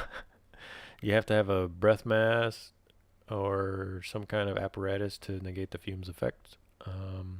If you are at lake level and in or near the water, it is an average resilience check every 10 seconds or suffer 1 strain plus 1 additional strain for every threat you roll on that. And anyone that falls into the lake has to make a hard resiliency check, adding setback for each critical hit that you've suffered. Success means the character suffers 5 damage, 2 strain, and failure means 10 damage, 5 strain, and it ignores 1 point of soak for every turn that you are being touched by the sludge. Wow. Wow. So it's not that bad. It's not too So bad. what you're saying is there's a I mean, chance. I will survive.